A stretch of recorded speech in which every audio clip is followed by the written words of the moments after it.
bisimila hôtel Lafia la niko hôtel Lafia wulikajɔw bolodalen do walasa aw bɛ se ka lafiya sɔrɔ cogo min na ani hakilisigi aw ka séjour la anw fɛ Mopti yan kɛrɛnkɛrɛnnenya Mopti Sevare ka kɛ ni kurantigɛtigɛ ye min ye hôtel Lafia Sevare ale ye wulikajɔw boloda ka se ka min ye awa fɛɛrɛ kɛrɛnkɛrɛnnen dɔw ta walasa aw bɛ se ka lafiya sɔrɔ cogo min na aw ka séjour la hôtel kɔnɔna na n'o ye ka panneau solaire installer min ye kurantigɛtigɛ o degun aw kana o ye séjour la l'hôtel yɛrɛ kɔnɔna na réservation ka kɛ kabi sisan min b'a to aw bɛ se k'aw ka séjour kɛ k'a sɔrɔ tɔɔrɔ tɛ aw kan degun tɛ aw kan hôtel Lafia. Hôtel Lafia ale filɛ nin Sevare Bangetaba yanni ka se aéroport sirafara ma station laban i kiniboloya fan fɛ i bi jigi o carré fɛ mètre 200 bɔɲango hôtel Lafia ale cokolen bɛ i kiniboloya fan fɛ i bɛ se ka weleli kɛ nɛgɛjuru siraw fɛ 21 42 14 11 76 01 01 98 66 78 72 04 hôtel Lafia référence do.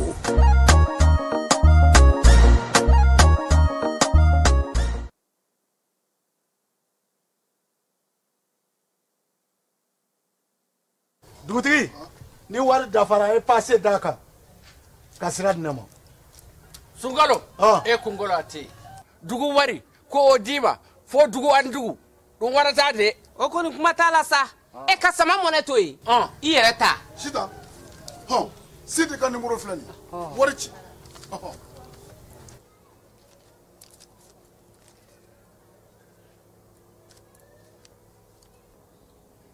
wari sera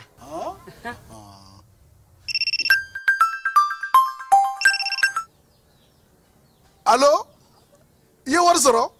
o ɲɛna tiɲɛ yɛrɛ la ko ni sama bɛ maa min ɲɛ ko n komi t'i gosi ngonga sama mɔnɛ i yɛrɛ ta a sɔngɔ ka nɔgɔn ni Mali wari ci sira bɛɛ ye dépôt ye fu ye wari bɛ ci fu ni application ye wa bɔ sara ye musaka fitinin ye sama mɔnɛ ji ni courant bɛ sara n'a ye crédit bɛ ta n'a ye sanni feere bɛ kɛ n'a ye sama mɔnɛ nin y'anw maliyɛnw ta ye a y'a si filɛ ka nkalon bɔnda.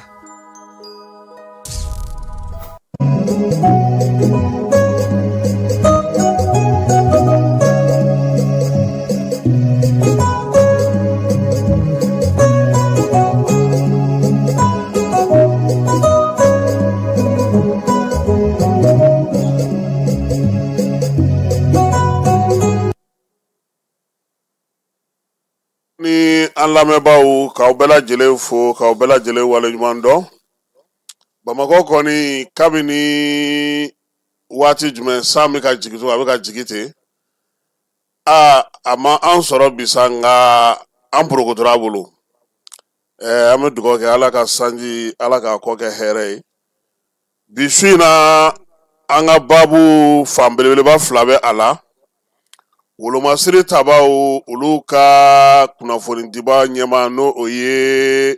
colonel major Sulemani Danbele ale ye dantigɛli min kɛ an bɛna o di aw ma an ka baabu yɛrɛ sinsinmayɔrɔba o fana bɛ lakana ko kan minisiri Dawudu Malikura ta sira la ale ye kuma minnu fɔ an bɛna olu fana d'aw ma nka yan'o cɛ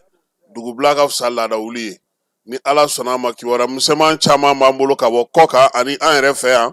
ana olu di Falaye aéroport masayara fɛn mun kun feeretɔ do a masayara dɛ i b'a dɔn fɔlɔ aéroport fan kura min jɔra ani kɔrɔlen u ye tɛmɛsira de k'u ni ɲɔgɔn cɛ sa f'o ma ko passerelle donc aw minnu bɛ Mali kɔnɔna yan an b'aw bila ka taa npiyaw ka yɔrɔ la anw minnu bɛna ka bɔ diɲɛ kɔ kan ani yɔrɔba ninnu na bon a so fana ka côté fana bɛ yen fana b'a d'a ma bon ministre fana ka ko donc sisan kɔni wa aéroport yɛrɛ siège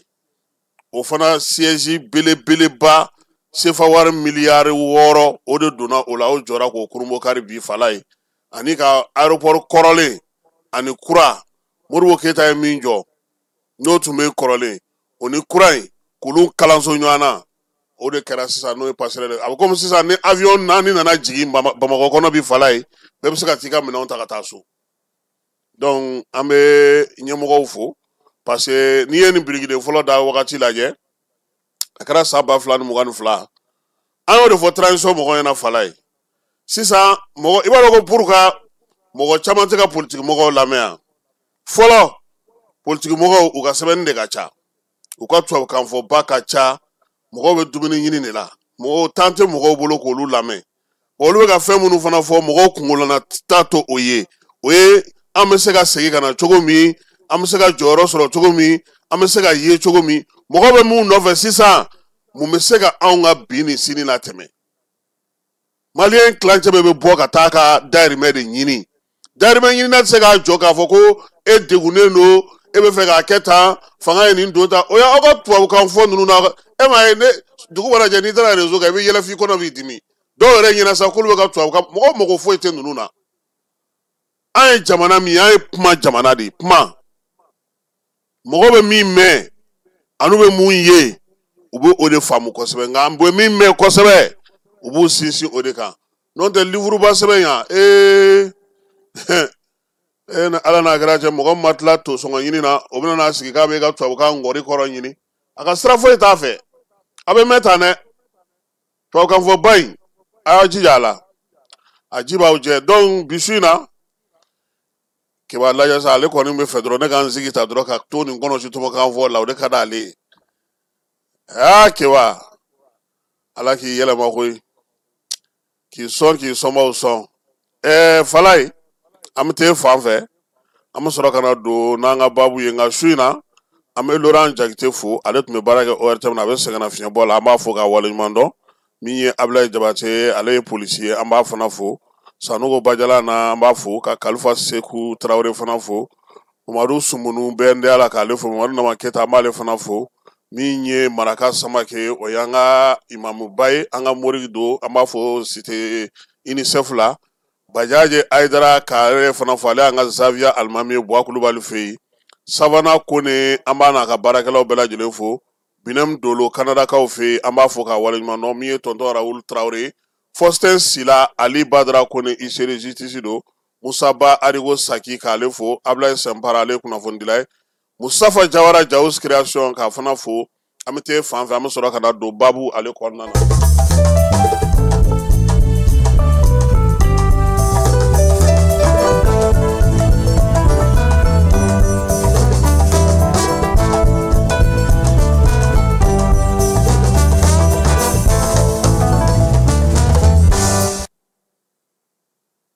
an bɛ maa minnu sɔgɔlen don an na nin waati na Dugunikɔrɔkaw fɛ yen fala ye aw bɛ Dugunikɔrɔ dɔn wa aw bɛ Amarindaw kɔni dɔn Amarindaw bɛ bɔ Dugunikɔrɔ de Dugunikɔrɔ filɛ nin ye kilomɛtiri 20 ɲɔgɔnna de b'a ni Segu cɛ Amarindaw ninnu ka dugu de ye yen ye yen fana ye maaba caman fana min ye Mali yɛrɛ jagokɛla caman olu fana ka dugu don Jɔkɔrɔmɛ dugu don an bɛ u bɛɛ lajɛlen fo u n'u ka denbaya dawulaka minnu bɛ yen k'u sɔgɔlen don an na don o don k'an yɛrɛ bɛ k'u ka forfait ban han u ka dugawu kɛ n'Ala sɔnna ma baara bɛ sen na maa tɛ kuma Ala ɲinɛ ma Aki an kɔni taara sɛbɛnw da yaasa an ka se ka fréquence sɔrɔ u ka dugawu kɛ n'an ye nka u k'u labɛn fana dɛ parce que waribɔ b'a la dɛ fala ye Aki a ji ka timi dɔɔnin dɛ a ji ka timi dɛ 12 millions o tɛ jura mɔbili ye an n'an jija n'a kɔni ko ɲɛnabɔra k'a fɔ limanaw ye u bɛ se k'an dɛmɛ ni min ye yaasa an ka se ka fréquence musakaw bɛɛ lajɛlen sara o la maaw fana ka to ka an sɔrɔ directement fana na u ka arajow la sabula an b'a dɔn k'a fɔ arajo tigi de ka ca an ka jamana kɔnɔ kosɛbɛ maa caman bɛ yen maakɔrɔba caman bɛ yen olu tɛ k'an kumakan sɔrɔ sisan ka sababuya kɛ arajo o t'u bolo n'an y'olu fo an bɛ Segukaw fo min ye le préfet n'o ye commandant Madi ye ka bɔ Yɛlɛmanikaw fɛ yen fala ye an b'a fo a yɛrɛ ko k'an ka taa koyi ko laya bɛ yen k'a sirilen don ko n'an taara don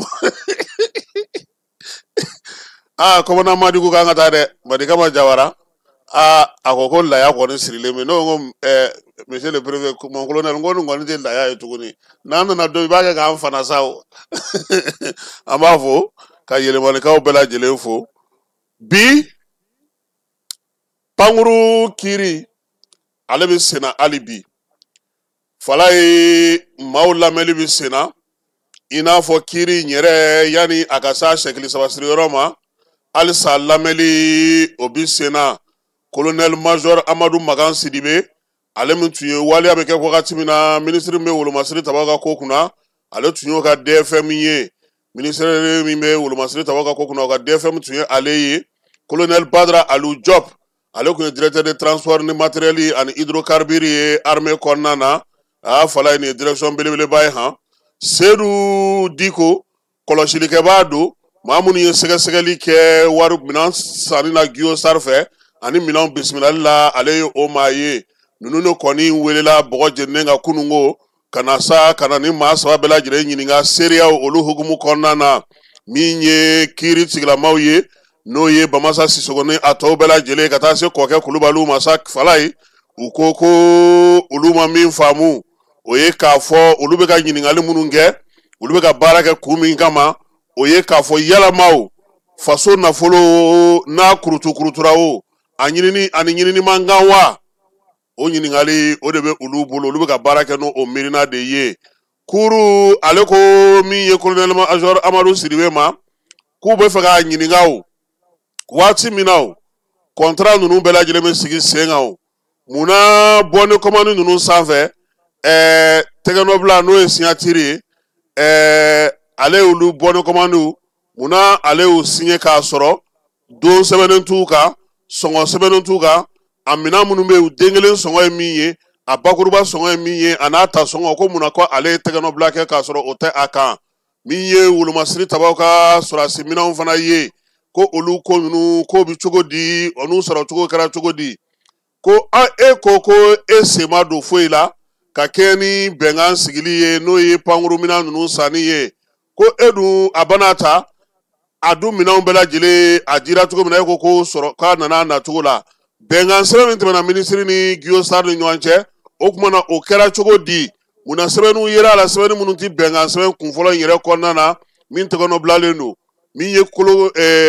procureur kɔkɛ ye a ko a b'a ɲininka de koyi a ka tiɲɛ fɔ u ɲɛna sɛbɛn dɔ faralen don sɛbɛn in kan n'o ye annexe ye o tɛgɛnɔbilalen don munna ale ma se ka ɲɛfɔli jɔnjɔn kɛ o ko la kɔkɛ ko k'a ka ɲɛfɔli kɛ kiiri tigilamaw yɛrɛ n'o ye kiiribulon yɛrɛ ye o fana ye ɲininkali kɛ koyi k'olu b'a fɛ k'a faamuya bɔnni commande minnu bɛ yen ni olu yirala munna olu signature kɔnna ka kɔrɔ ni bɛnkan yɛrɛ sɛbɛn ye c'est comme sisan protocole o sɛbɛn min bɔra bɔnni commande ale signature ka kɔrɔ ni protocole yɛrɛ ye Falaye kiiri kuma ka ca dɛ lesɔr mɔgɔw ko ɲininkali wɛrɛ kɛra ko yalama ko o bi bɛn wa min ye kɔkɛ ye a segira ka colonel Amadu Magan Sidibe ɲininka lesɔr ka fasiri la ko kumana k'i bɛ se ka mun fɔ an ɲɛna nin ko in na sa e yɛrɛ bɛ se ka mun fɔ munna e sɔnna ka bɔnni commande ninnu u tɛgɛnɔbila k'a sɔrɔ e dun b'a dɔn k'a fɔ cɔ minɛn ninnu ma kɛ u kɛcogo ye kɔkɛ Kulubali ye ɲininkali k'a la min ye DFM kɔrɔ in ye n'o ye colonel major Amadu Magan Sidibe ye a ka jaabi kɔnɔna na sa a ko ale bɛ min f'u ye o k'o faamuya minɛn minnu filɛ nin ye ko u sɔrɔli ani u sarali ani u baara kɛcogo k'o bɛɛ lajɛlen tɛmɛna minisiri ka secrétaire général ala b'aw ka hakɛ to Falaye k'u ye fɛn o fɛn ye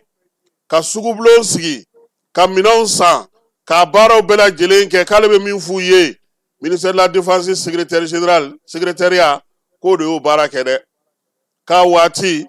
ko olu kɔni kun ta ye mun ye o ye ka bɔnni commande minɛ ani fana ka minɛnw minɛ ani ka a tɛgɛnɔbila ka tila ka a k'a la ko munna ko Amadu ɲininkara ko munna ko e y'u minɛ k'a sɔrɔ ko date to u la a ko k'ale bɛ min f'u ɲɛna o k'o faamuya dɛ ko bɔnni commande o dilanna yɔrɔ min na k'o ye o tɛ ale ka yɔrɔ ye dɛ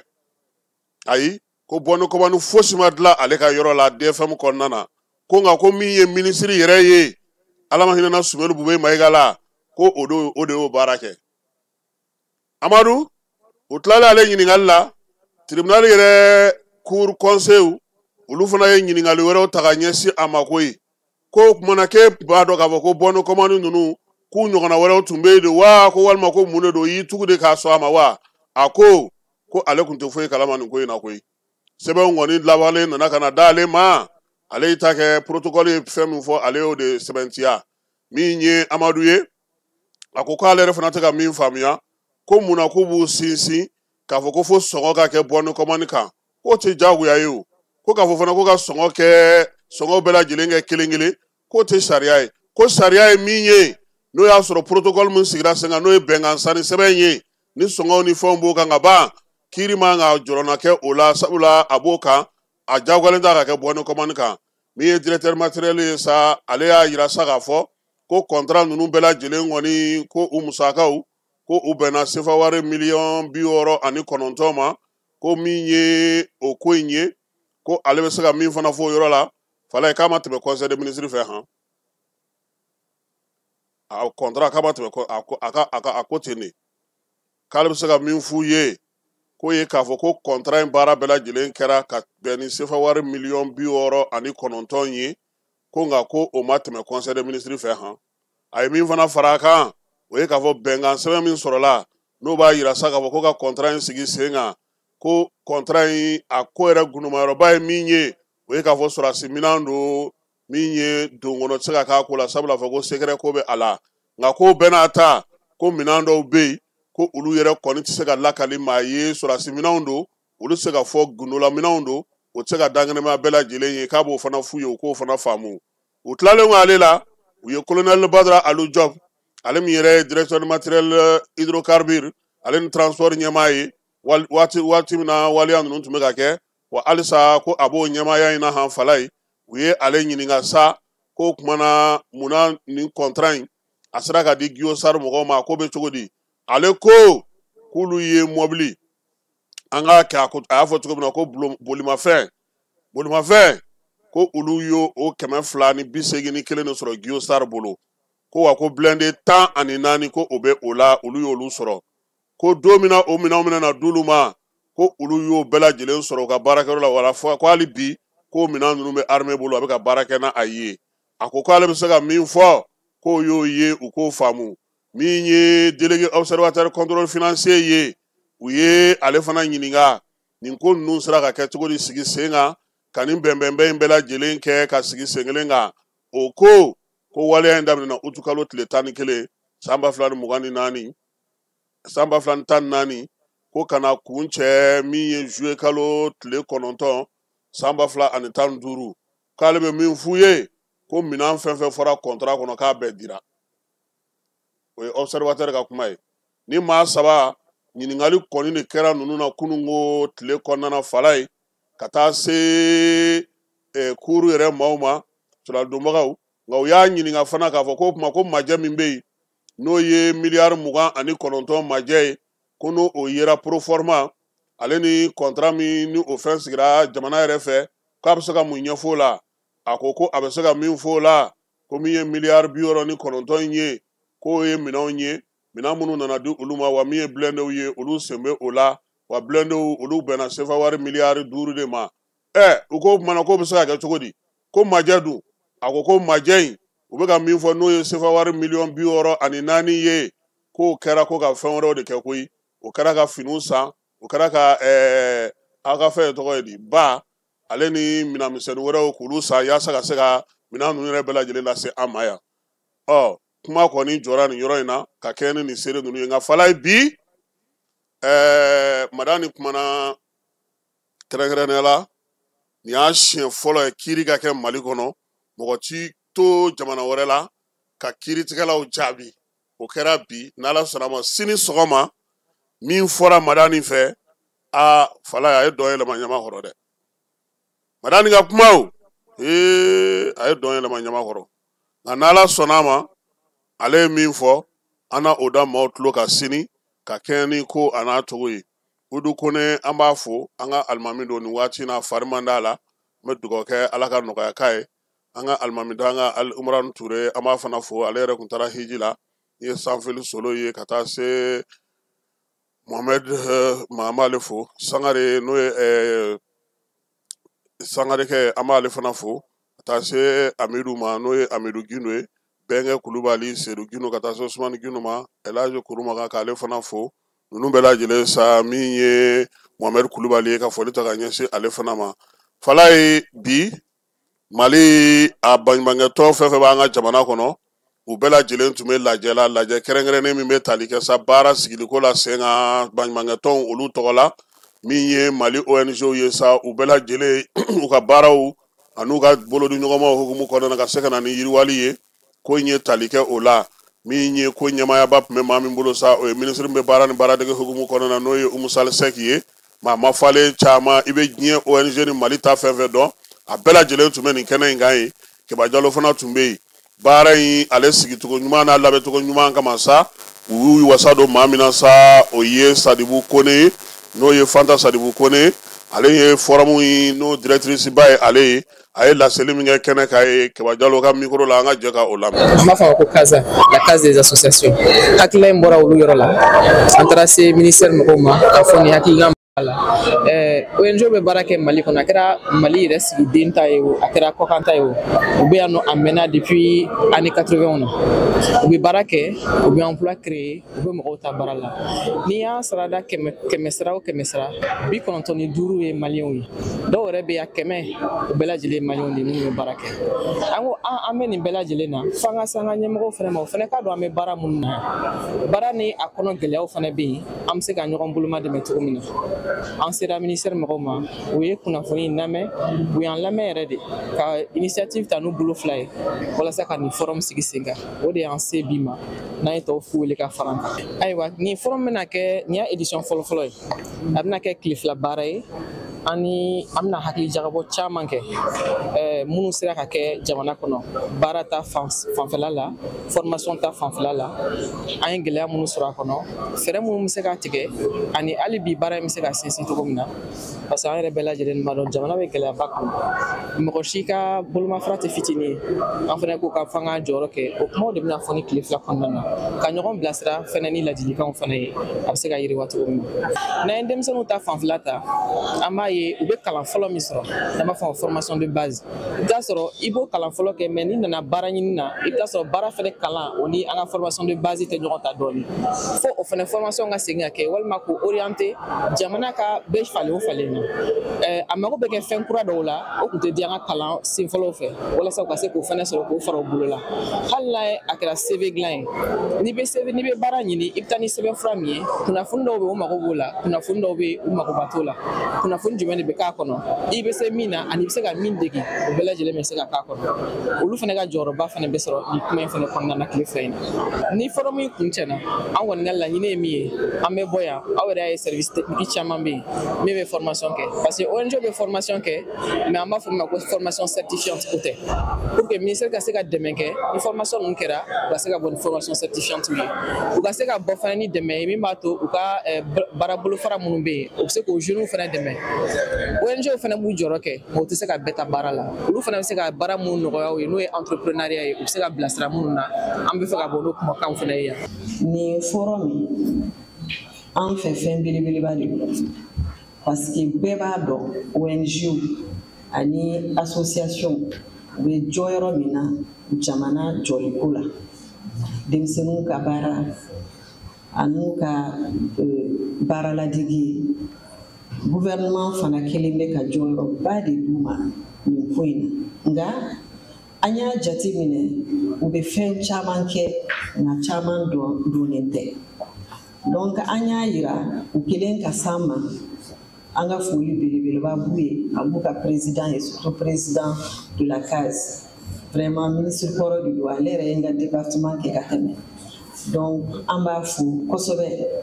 ka a ka partenaires bɛɛ fo minnu b'a dɛmɛ ani aw fɛn fɛn ye ONG ɲɛmɔgɔw ye ani association ɲɛmɔgɔw ye minnu b'an dɛmɛ nin baara in na an b'aw bɛɛ fo donc an y'a jate minɛ an tɛ se k'a fɔ bi na fɛn bɛ yen nɔ min b'a yira kɛrɛnkɛrɛnnenya la aw bɛ min kɛ don o don jamana ye parce que jamana bɛ yɔrɔ yɔrɔ aw bɛ yen nɔ madame le maire bɔra k'a fɔ ko nin ko in u bɛ collectivitéw dɛmɛ kosɛbɛ tiɲɛ de don parce que n'aw bɛ yɔrɔ yɔrɔ aw ni jamana ɲɛmɔgɔw bolo de bɛ di ɲɔgɔn ma walasa aw ka se k'aw ka baara kɛ donc ONF o ye an ka baarakɛ bolo dɔ ye a bɛ se ka fɔ ten bamanankan na an ka structure dɔ donc Mali kɔnɔ yan nɔ olu de bɛ tɔw sɛgɛsɛgɛ baara hakɛ minnu dira walima minnu kɛra hakɛ ye min ye ani baaradege fana ye a sera ka fɛn minnu ɲɛnabɔ Mali kɔnɔ olu de b'a sɛgɛsɛgɛ donc an y'a yira u ka nin forum ni accompagner pour que ka baara kɛ an ka se k'a dɔn kɛrɛnkɛrɛnnenya la an ka base de données sɔrɔ min b'a yira u ka nafa an'u ka bolomadɛmɛ État kɛrɛfɛ o bɛ jɔ yɔrɔ min na donc o étude kɛra o dɔɔnin de yirala o la sisan nɔ nka a document bɛ yen nɔ mais o ye baara daminɛ ye parce que c'est sûr que an bolo ma se a bɛɛ ma échantillonnage dɔ de kɛra déjà min b'a yira n na u jɔyɔrɔ ye fɛn min ye jamana ɲɛtaga la fɛn min ye emploi ani formation professionnelle surtout au domaine ninnu na donc k'aw fo k'a fɔ aw ye jamana kuntigi tɔgɔ la premier ministre tɔgɔ la ministre de l'administration o représentant bɛ yan nɔ min y'aw ka ministère de tutelle ye o ye kuma minnu fɔ fana ka fara an yɛrɛ ta kan an kɔni b'a fɛ halisa aw bɛ baara min na an k'an bolo di ɲɔgɔn ma walasa a ka se ka yiriwa a ka jamana nafa. An bɛ ONG tigiw fo baara kɛcogo ɲuman na min ye Umu Sali Sɛki ye k'a yɛrɛ fo madame le ministre a n'a ka baarakɛlaw Sama Gassama Paris nin waati in na an b'a fana fo ka Bakari Dugure k'ale fo Gawusu Tarawele o bɛ Paris IDFM maaw Kulukorokaw fɛ Sidiki Buhari an tɛ ɲinɛ ale kɔ Awaso Sise an b'a fo k'a waleɲuman dɔn Elhaji Uwezu Kunta an tɛ ɲinɛ ale kɔ min ye Baba Sila ye Sanfil Alimami an ka foli bɛ s'a ma Seydou Musa Tarawele Guichet k'ale fo k'a waleɲuman dɔn Abdurazak Sisolo ani Ben Barek an ka foli bɛ se olu ma Radio Bamakan ale kɔnɔna na Cu ni Jose k'olu fana fo min ye grand frère Basiru Tarawele k'ale fo Gawusu Jara Musa Jara ale ni Yaya Jara k'olu bɛɛ lajɛlen fo tonton Aluso an ka foli bɛ s'a ma min ye Bayi Bayi mairie du district kɔnɔna na Sori Kɛmɛso Mamadu Baba Dugure an bɛ ninnu bɛɛ lajɛlen fo ka taa se Mojiba ma min ye Nuru tɔgɔw ye Nuru tɔgɔ fila bɛɛ lajɛlen Kayikaw fɛ k'olu fana fo Baba Numanzana Sulemani Yata Sayi ka bɔ Korianze min ye Ilias Goro ye Douanza député k'an ka foli bɛ s'a ma ka Jawara fo Sotraka kɔnɔna na Falen Kulubali Tɛnɛ Musa Bagayogo an bɛ ninnu bɛɛ lajɛlen fo Falaye ko lewura san kelen kaso 100 k'a k'o sara a ka kiiri kɛra bi cybercriminalité la RAPR denmisɛnnin wɛrɛ fana bɛ yen Wozu wa jumɛn de ale fana labilara bi i b'a dɔn k'a fɔ alamisa o alamisa kiiri bɛ kɛ cybercriminalité la bi ta ye tali kɛ na silamɛ diinɛ maaw u ye weleli kɛ sa ko sini ko ni Ala sɔnna a ma bɛɛ lajɛlen ka jɛ ka dugawu don kɛ jamana ye juma misiriw kɔnɔna na sibiri don nɛgɛ kanɲɛ 10 ani mana se misiriba kɔnɔna na wele bilalen don bɛɛ ma sa maaw ka taa ye fana Fatiha ta belebele bɛ na kɛ Haut Conseil islamique ale de ye nin fɛɛrɛ nin sigi sen kan bɛɛ lajɛlen bɛ se cogo min na ka wolomasiri tabaw senkɔrɔma don ni baaraw kɛ cogo min na an ka jamana kɔnɔ États-Unis kaw fɛ yen sa an bɛ Ali Traoré fo Washington kɔnɔna na kɛrɛnkɛrɛnnenya la a ka ɲɛmaa n'o ye Dirisa Kulubali ye k'ale fana fo Fatumata Ba ale bɛ Texas Mɔmɛ Lamini Kokaina bɛ Las Vegas Namori n'a ka cɛ dɔw k'olu fo hôtel résidence baarakɛla bɛɛ lajɛlen Adama Segu ka ɲɛsin ORTM ma 11 couvre-feu maintenant Segu Maliki Berthe Tnɔkantnɔ Maliki BNDA kɔnɔna na k'ale fo ka Bala Yira fo ale ye Lavugardi ba ye BNDA kɔnɔna na Bayi Jakite Jango Bagayogo Dawuda Magasa min ye Basabugukaw ye Gabriel ni Abel ka taa se Konima Jɛma ni Sɛnu Bakɔrɔ ma ka taa se Salifu Kɔnare ma Jisumalenkaw fɛ yen an b'olu bɛɛ lajɛlen fo Buna ni Bakɔrɛ Aïda Sumare Agibu Konanji Segu min ye Faliri Boli ye k'ale fana fo ani Aïda Kante Falaye Mali ministre min bɛ kɛnɛya ko kunna ale tun bɛ maninkala kɔnɔna na kɛrɛnkɛrɛnnenya la sa bana cɛjugu min bɛ yen bi n'o kɛlen don ka denmisɛnninnakaw sɛgɛn kosɛbɛ n'u b'a fɔ ma ko drépanocytose ale kunbɛli baaraw tun bɛ sen n'a ye min ye Mali ye ani dɛmɛbaga jɛkulu kɛlen don k'u bolo di ɲɔgɔn ma ɲininikɛla dɔw bɔra nalen don ka bɔ États-Unis kaw fɛ nin waati in na olu kɔni bilala ka na sa min ye Fondation Bill et Melinda Gates o tɔgɔ la Samayakaw fɛ yen baara ninnu bɛɛ lajɛlen kɛra ye kilomɛtiri 14 ka ɲɛsin Bamakɔ fanfɛla ka taa Bamakɔ kɛrɛfɛla la u y'a ye sa k'a fɔ ko min ye denmisɛnninw kɔni ye sa tubabuw ka nin jate ninnu ne tɛ sɔn nin de ma Fala ye ko seconde 6 ko denmisɛnnin kelen bɛ sa nin jate ninnu ko k'a sɔrɔ k'u ma san 5 sɔrɔ an bɛ dugawu kɛ komi fɛɛrɛ bɛ ka ɲini a la min ye lamɛnnikɛlaw ye olu nana sa u ka ɲininikɛlabaw ka se ka baara sigi sen kan ni ala sɔnna a ma général d'armée Asimi Goïta nin kalo in tile 21 a bɛ bɔ Bamakɔ yan k'i kunda Irisila jamana ka fala ye baara in bɛ tali kɛ Mali ni Irisilakaw ka bolodi ɲɔgɔnma na kukumu kɔnɔna na a ka baara a bɛ ka taa baara min na sa o bɛ daminɛ kalo in tile 22 ka taa kun fɔra tile 26 général de corps d'armée Sadio Kamara a n'o bɛ taa ɲɔgɔn fɛ sabula baara minnu bɛna kɛ sini sɔgɔma n'ala sɔnna a ma an na an da don o la k'olu bɛɛ lajɛlen ɲɛfɔ Nations Unies maaw kɔni y'a yira sa k'a fɔ ko nin waati in kɔnɔna maanifin tɔbɔtɔli baara min kan ka sigi sen kan adamadenya hukumu kɔnɔna na ko matarafalen tɛ yɔrɔ caman na a yira sa k'a fɔ musaka minnu bɛ don a la ale sɔrɔli gɛlɛyalen don kosɛbɛ $771 dollar wari la o de kun kan ka ɲini ka kɛ sa ka yaasa maa $4 ani kunkanfɛn mun bɛ yen n'olu bɛ degun kɔnɔna na diɲɛ fantan 4 bɛɛ lajɛlen fɛ olu bɛ se ka kunbɛn cogo min musaka min kun kan ka sɔrɔ ka fara ɲɔgɔn kan min ye jamana caman ye o ma se ka o sɔrɔ kɔngɔ ni maa minnu y'u sigiyɔrɔ bila ale ni basigibaliya o kɛlen don ka kɛ ko in tɔ bɛɛ lajɛlen juguya fɛɛrɛ bɛ ka ɲini sa yaasa kunbɛli bɛ se ka kɛ nin na cogo min na min ye Mali kɔnɔna na hali bi FAO ni PAMU olu kɔni y'u ka sɛbɛn bɔ sɛbɛn b'a yira sa k'a fɔ ko min ye lakanabaliya ye ale kɛlen don ka degun ta ka ɲɛsin maa caman ma maa minnu bɛ yen fana n'olu bɛ kɛlɛdagaw la nin waati in na kɛlɛ kɔni kɛlen don ka baloko gɛlɛya olu bolo Mali ale y'a yira sa k'a fɔ section de compte maaw parti politique kɔrɔw ko olu minnu cira musaka min d'u ma san 25 kɔnɔna na k'u ka to o ɲɛfɔ ale ka yɔrɔ la sɛbɛn baaraw kan ka kɛ cogo min na o y'olu bɛɛ lajɛlen fɛsɛfɛsɛ Buguri n'a ka cɛ don an b'u fo ka gɛrɛn kɔnɔna na ka Abeta Seydou k'ale fo k'a waleɲuman dɔn min ye Mamadou Dipa Fane monsieur le ministre k'ale fana fo Musa Konate ASP ɲɛmaaba an ka foli bɛ s'a ma Maraka Samake k'ale fana fo min ye maraka ye délégué ka se Boubacar Monzon Traoré ma Sala Babi Yeli Sissogo Modibo Tunkara Burama Sissogo Burama Sire Kulubali Kara k'ale fo Clédou Ferme Thian ka Thian fo yan min ye Segukaw fɛ sa min ye Ousmane Bachine an b'ale fo Dirpa ɲɛma ale fura k'ale b'a la kalo o kimɛli ani nin waati laban bingali minnu kɛra an ka jamana kɔnɔ a ye kuma min sɔrɔ ka fɔ ɲɛbila kuma na a ka kunnafoni don an ka jɛ ka colonel major Sulemani Danbele lamɛn baabu bɛɛ lajɛlen o de b'a kɔnɔna na ko mun bɛ sen na o ye mun ye bi bi in na c'est que n'i ye an ka jamana ninnu ka taa Mali la ka taa AES jamanaw na ka taa se diɲɛ kɔnɔ yɛrɛ ko mun bɛ sen na an bɛ se ka ko damadamanin de fɔ mun bɛ se k'aw ka lafaamuyali lasabati Mali ni AES jamanaw bɛ ko mun kɔnɔ bi fɔlɔ an bɛ se ka mun fɔ o ye an ka jamana ninnu sabaw olu ye wale mun ta ka sɛgɛrɛ an b'a fɔ mun ma an ka partenaire stratégique kɔrɔw k'a fɔ an b'a fɛ bi fɛn fɛn ye an ka taabolow ye fɛn fɛn ye an ka lakana ye fɛn fɛn ye an ka développement ye an yɛrɛ ka se k'o sira tigɛ an yɛrɛ ye filanan o ye an ka jamana ɲɛmɔgɔw u ye décision mun ta depuis a bɛ san 2 san 3 san 4 bɔ bi k'a fɔ ko olu b'a fɛ k'u ka yɛrɛma hɔrɔnya ta sabanan o ye mun de bɛ ka kɛ bi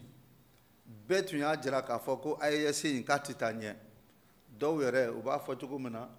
dɔw tun ye kalo damadama kɛ pour que jamana ɲɛmɔgɔ ninnu ka bin pour que AES ko ka bɔ sen na naaninan ye mun de ye AES créé la minnu tun bɛ dutu la minnu tun ko AES tɛ taa ɲɛ u ɲɛ b'a la bi Afrique jamanadenw an yɛrɛ kɔnɔna jamana kɔnɔ bɛɛ ko AES bɛɛ ko yɛrɛma hɔrɔnya bɛɛ ko an yɛrɛ ka se k'an ka sira ta an yɛrɛ donc o faralen ko a kan Afrique jamanaden bɛɛ ko AES bɛ ka baara mun kɛ a ɲɛna diɲɛ kɔnɔ diɲɛ fan caman kɔnɔ fɛnɛ a bɛ jirala k'a fɔ AES ɲɛmɔgɔw AES jamanadenw u bɛ ka taabolo mun ta o ye taabolo ɲuman ye donc n'i y'olu bɛɛ ta ka da ɲɔgɔn kɔrɔ i b'a ye k'a fɔ o taabolo in man di jamana caman ye pourquoi olu man di o man di jamana caman ye parce que an b'a fɔ an ka bamanankan na cogo min an bɛ k'u ka nan bɔn et tant que i bɛ ka mɔgɔ ka nan bɔn i tɛ se k'i sigi k'a lajɛ ten ko a bɛ se k'i bila i yɛrɛ ma e b'a fɛ ka ko ko kɛ e ka se k'o k'i yɛrɛ e b'a fɛ k'i ka jamana taabolo mun lasabati i ka se k'o lasabati yɛrɛ sans que e ka se ka taa kibaruya jɔnjɔn ta jamana wɛrɛ ɲɛmɔgɔw bolo comme mun tun bɛ kɛ fɔlɔ la. Donc n'i y'a ye nin fɛn fɛn faralen ɲɔgɔn kan i bɛ taa jateminɛ kɛ bi bi in na k'a fɔ o jamana minnu n'olu y'an joli min pendant depuis lawale la fo bi o jamana kelenw de b'a fɛ ka o joli min continuer anw kan. Donc pour que k'o éviter u bɛ ka wuli ka jɔnjɔnw kɛ k'u fara ɲɔgɔn kan parce que an bɛ kɛlɛ mun na bi an tɛ se k'a fɔ ko terrorisme kɛlɛ don. Maliyɛn yɛrɛ damaw tɛ se ka wuli ka jɔ kɛ ɲɔgɔn kama ni terrorisme don pour des questions idéologiques ni terrorisme don parce que u b'a fɛ ka silamɛya ladon an kɔnɔ u tɛna taa mɔgɔw faga misiri la u tɛna taa silamɛw faga siraw kan u tɛna taa silamɛw faga u ka sow kɔnɔ. Donc an bɛ se ka mun fɔ pour que jamanadenw k'a faamu an tɛ terrorisme kɛlɛ la bi an bɛ kɛlɛ mun na parce que an b'a fɛ k'an ka yɛrɛma hɔrɔnya ta parce que an b'a fɛ an ka taabolo an ka taasiraw an yɛrɛ k'o k'anw yɛrɛ ye mɔgɔ wɛrɛ kana se k'o imposer anw kunna o degun de b'an kan bi n'an k'an ka hakili jakabɔ kɛ a bɛ kalo dama dama bɔ bi bi in na jamana dɔ a armée ɲɛmɔgɔ a k'olu ta la mais olu bɛna cogo wɛrɛ la an y'olu gɛn mais olu bɛna cogo wɛrɛ la an ka hakili t'o la. Filanan an ka hakili to mun na a bɛ san 10 bɔ plus de 10 ans an ka jamana in kɔnɔ Mali la jamana dɔw nana k'u bɛ terroriste kɛlɛ la mais après 10 ans mun de sela ka kɛ u nana k'an nɛgɛn k'u bɛ ka n'an dɛmɛ ka terrorisme kɛlɛ foyi ma bɔ ni dɔ mun ma fara a kan foyi ma bɔ o la. A ye hakili jagabɔ kɛ fɛnɛ depuis 2020 n'anw ye a fɔ o jamana ba ninnu ye o armée ba ninnu ye k'u k'an to yen an yɛrɛ b'an ka diɲɛlatigɛ ɲɛnabɔ an yɛrɛ ye an y'o décision ta an y'o lawaleya terrain kan an y'o lawaleya ni mun ye an ye tɔnba dɔ kɛ an bɛ ka dankari kɛ terroristes la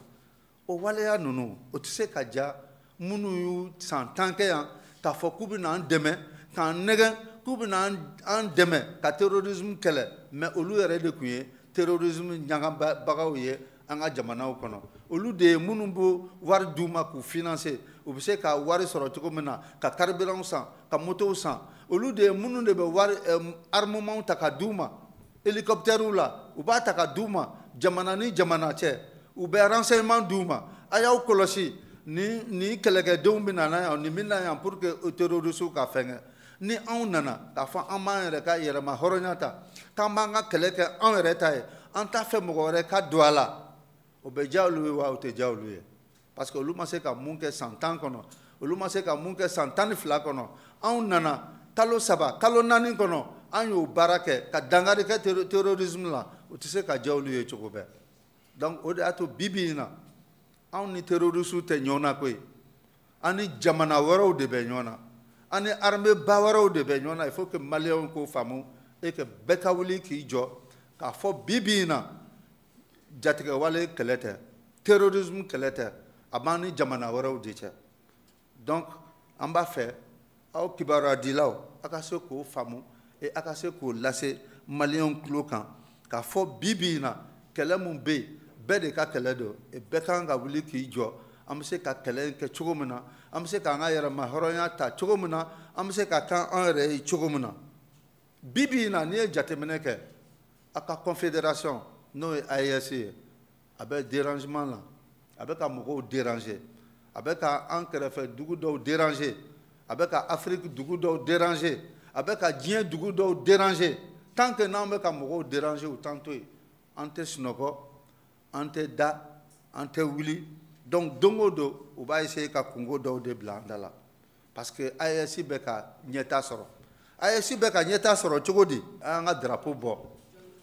a bɛ dɔgɔkun kelen bɔ an y'an ka IMU bila sen kan bi bi in na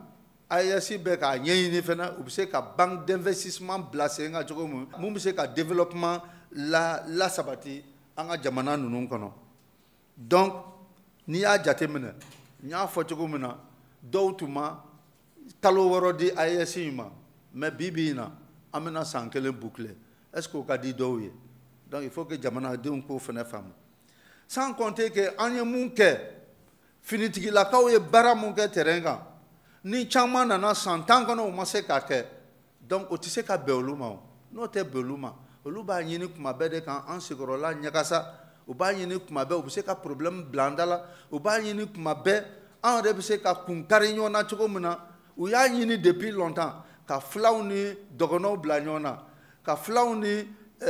bozow bila ɲɔgɔn na ka filaw ni bamananw bila ɲɔgɔn na o ma ɲɛ sɔrɔ mun na u yɛrɛ wulila sisan k'u kɔkɔ da ko la il faut que jamanadenw k'o de faamu nka n'Ala sɔnna a ma n'an bɛɛ farala ɲɔgɔn kan an bɛ dankari kɛ nin ko in na n'i ye jateminɛ kɛ bi bi in na attaque ninnu cayalen fɛn wɛrɛ tɛ o parce que u b'a fɛ k'a jira de k'aw ka finitigilakaw tɛ fɛn dɔn u tɛ se kɛlɛ la u ma kalan kɛlɛ la donc u tɛ se ka taa ɲɛ filanan ye mun de ye c'est pour que ka hami don jamanadenw kun na parce que attaque mun bɛ ka kɛ dɔ den de bɛ sa dɔ fa de bɛ sa dɔ dɔgɔnin de bɛ sa dɔ kɔrɔkɛ de bɛ sa donc a bɛ na ni hami ye jamanadenw kun na donc n'o kɛla hami mana na donc u bɛ se ka sisan armée ninnu k'u tɛ foyi dɔn u bɛ armée ninnu lagosi n'u ye armée lagosi parce que tout le monde sait aujourd'hui ko armée ninnu olu de bɛ jamana ɲɛmɔgɔya la bien que c'est des politiques mais i bɛ taa sɔrɔ n'i ye Mali ta n'i ye Burkina ta n'i ye Niger ta sɔrɔdasiw de b'a ɲɛmɔgɔya la donc u bɛ armée de lagosi en même temps u b'an ka jamana ɲɛmɔgɔw lagosi voilà un peu mun bɛ ka kɛ duguduguw la mais u bɛ ka kɛ k'a kɛ komi ni terrorisiw de bɛ ka dan sɔrɔ an kan terrorisiw tɛ se ka dan sɔrɔ an kan jamana wɛrɛ mɔgɔw de bɛ terrorisiw kɔ mais n'Ala sɔnna a ma n'an y'a hakili kɛ kelen ye an bɛ se ka nin kɛlɛ in ban pewu n'Ala sɔnna a ma an ye fini ta de an ye fini ta k'a fɔ an bɛ kɛlɛ kɛ an ye fini ta k'an bɛ faso lakana an ye fini ta k'an bɛ fasodenw lakana an ye fini ta k'an b'an ka jamana lakana maa ma n'i nana k'i bɛ dankari kɛ hali an ka 1 km² la an bɛ wuli k'an jɔ an bɛ se k'i kɛlɛ cogo min an b'i kɛlɛ ten donc duti kana kɛ hami kana kɛ mɔgɔ kunkolo la k'a fɔ an sɔrɔdasiw an ye fini ta ni kalekan mun ye k'an bɛ an baw ma hali n'an bɛɛ bɛ sa a ko da la an bɛ sa a da la mais an ye fini ta kalekan mun da la an b'o kalekan de lasabati ni mɔgɔw ye a ta k'a lajɛ dɔɔni ni dɔgɔkun 2 dɔgɔkun 3 tɛmɛnen na ko caman kɛla parce que déjà an ye dankari kɛ terrorisiw la yɔrɔ caman an ye dankari k'u la ni ye jateminɛ kɛ a bɛ u ka dagayɔrɔ ɲɔgɔn 30 an'u ka dépôt logistique bɛɛ bila yɔrɔ min na mun ye carburant ye mun ye pneu ye mun ye fɛn caman ye mun bɛ se k'a kɛ u bɛ déplacement kɛ an ye dankari kɛ nin caman na tile 15 in kɔnɔna na sans compter que terrorisiw yɛrɛ an ye dankari caman k'u la jusqu'à ce que Aguelhok Anefis ni Aguelhok cɛ an ka finitigilakaw u wulila ka wuli ka jɔ dɔ kɛ k'u bɛ taa Aguelhok pour que ka taa travaux de génie dɔw kɛ donc u taara ka taa drone kamikaze fili olu ka k'olu attaquer mais an ka finitigilakaw tilala ka offensive k'u kan dugu dɔ la n'a ni Aguelhok man jan donc u taara ka dankari k'u la yen o dugusajɛ filanan fɛnɛ an tilala ka dankari k'u la jusqu'à ce que u ka officier ba 2 n'olu yɛrɛ tun bɛ forces armées maliennes na donc olu ye ni bɔnɛna a ko la donc n'i ye jateminɛ fɛnɛ kɛ a bɛ kalo damadama bɔ conseil supérieur de la défense o kɛla an tun b'a fɔ an ɲɛna ko maliko opération maliko sisan a bɔra opération maliko la ka kɛ opération dugukoloko opération dugukoloko yɛrɛ ka taabolo fɔlɔ ye min ye c'est que a ka finitigilakaw u ka se ka taa ka yɔrɔ minnu ni a sensibiliser don an ka territoire u bɛ se ka sigida fɛn fɛn la u ka se ka an ka finitigilakaw cari an ka jamana kɔnɔna na u bɛ se ka mɔgɔw lakana cogo min u bɛ se ka an ka baganw lakana cogo min u bɛ se ka an ka taa ni ka seginw lakana cogo min na opération dugukoloko a taabolo fɔlɔ ye filanan ye jumɛn ye an ka administration olu bɛ se ka segin so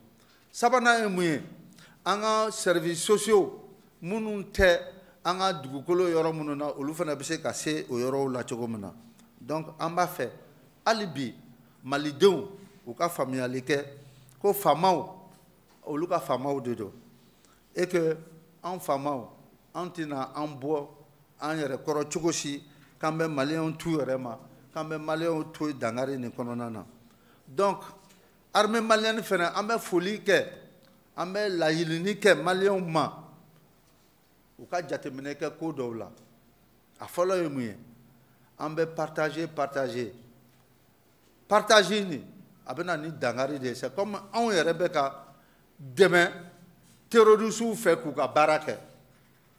kunun ne ye document dɔ ye o bɛ k'a fɔ ko à partir de demain ko bɛɛ ka don 18h ko couvre-feu bɛ yen tellement qu'à partager là qu'à partager a bɛ na ni mun ye a bɛ na ni siran ye mɔgɔw dusukun na donc an y'o ye an b'o fɔ est-ce que DIRPA y'a fɔ est-ce que jamana ɲɛmɔgɔw y'a fɔ ko couvre-feu bɛ yen à partir de 18h mais an fɛn fɛn mana sɔrɔ an b'a partager a bɛ na ni mun ye a bɛ na ni siran ye mɔgɔw dusukun na a bɛ na ni ŋami ye mɔgɔw dusukun na donc depuis kumanijan an bɛ k'a fɔ a ye partageli in dabila parce que aw bɛ ka terroristes ka baara k'u place de la o ye kelen filanan n ye arajo dɔw n ye télévision dɔw tɔgɔ fɔ yan ko État ou bien Jafara bɛ ou bien dugu dɔw k'olu bɛ ka négocier ni terroristes ye oui donc an b'o ta an b'o partager o ye k'a jira k'a fɔ aw ka kɛlɛkɛdenw u tɛ baara la u sirannen don donc aw yɛrɛ tellement que aw yɛrɛ fana b'o partager aw fana bɛ bin o siranya kɔnɔna na k'a sɔrɔ nkalon don et il faut que mɔgɔw k'a faamu bi de an bɛ kɛlɛ mun na bi c'est vrai marifa taayɔrɔ b'a la marifa jɔyɔrɔ b'a la mais n'i ye communication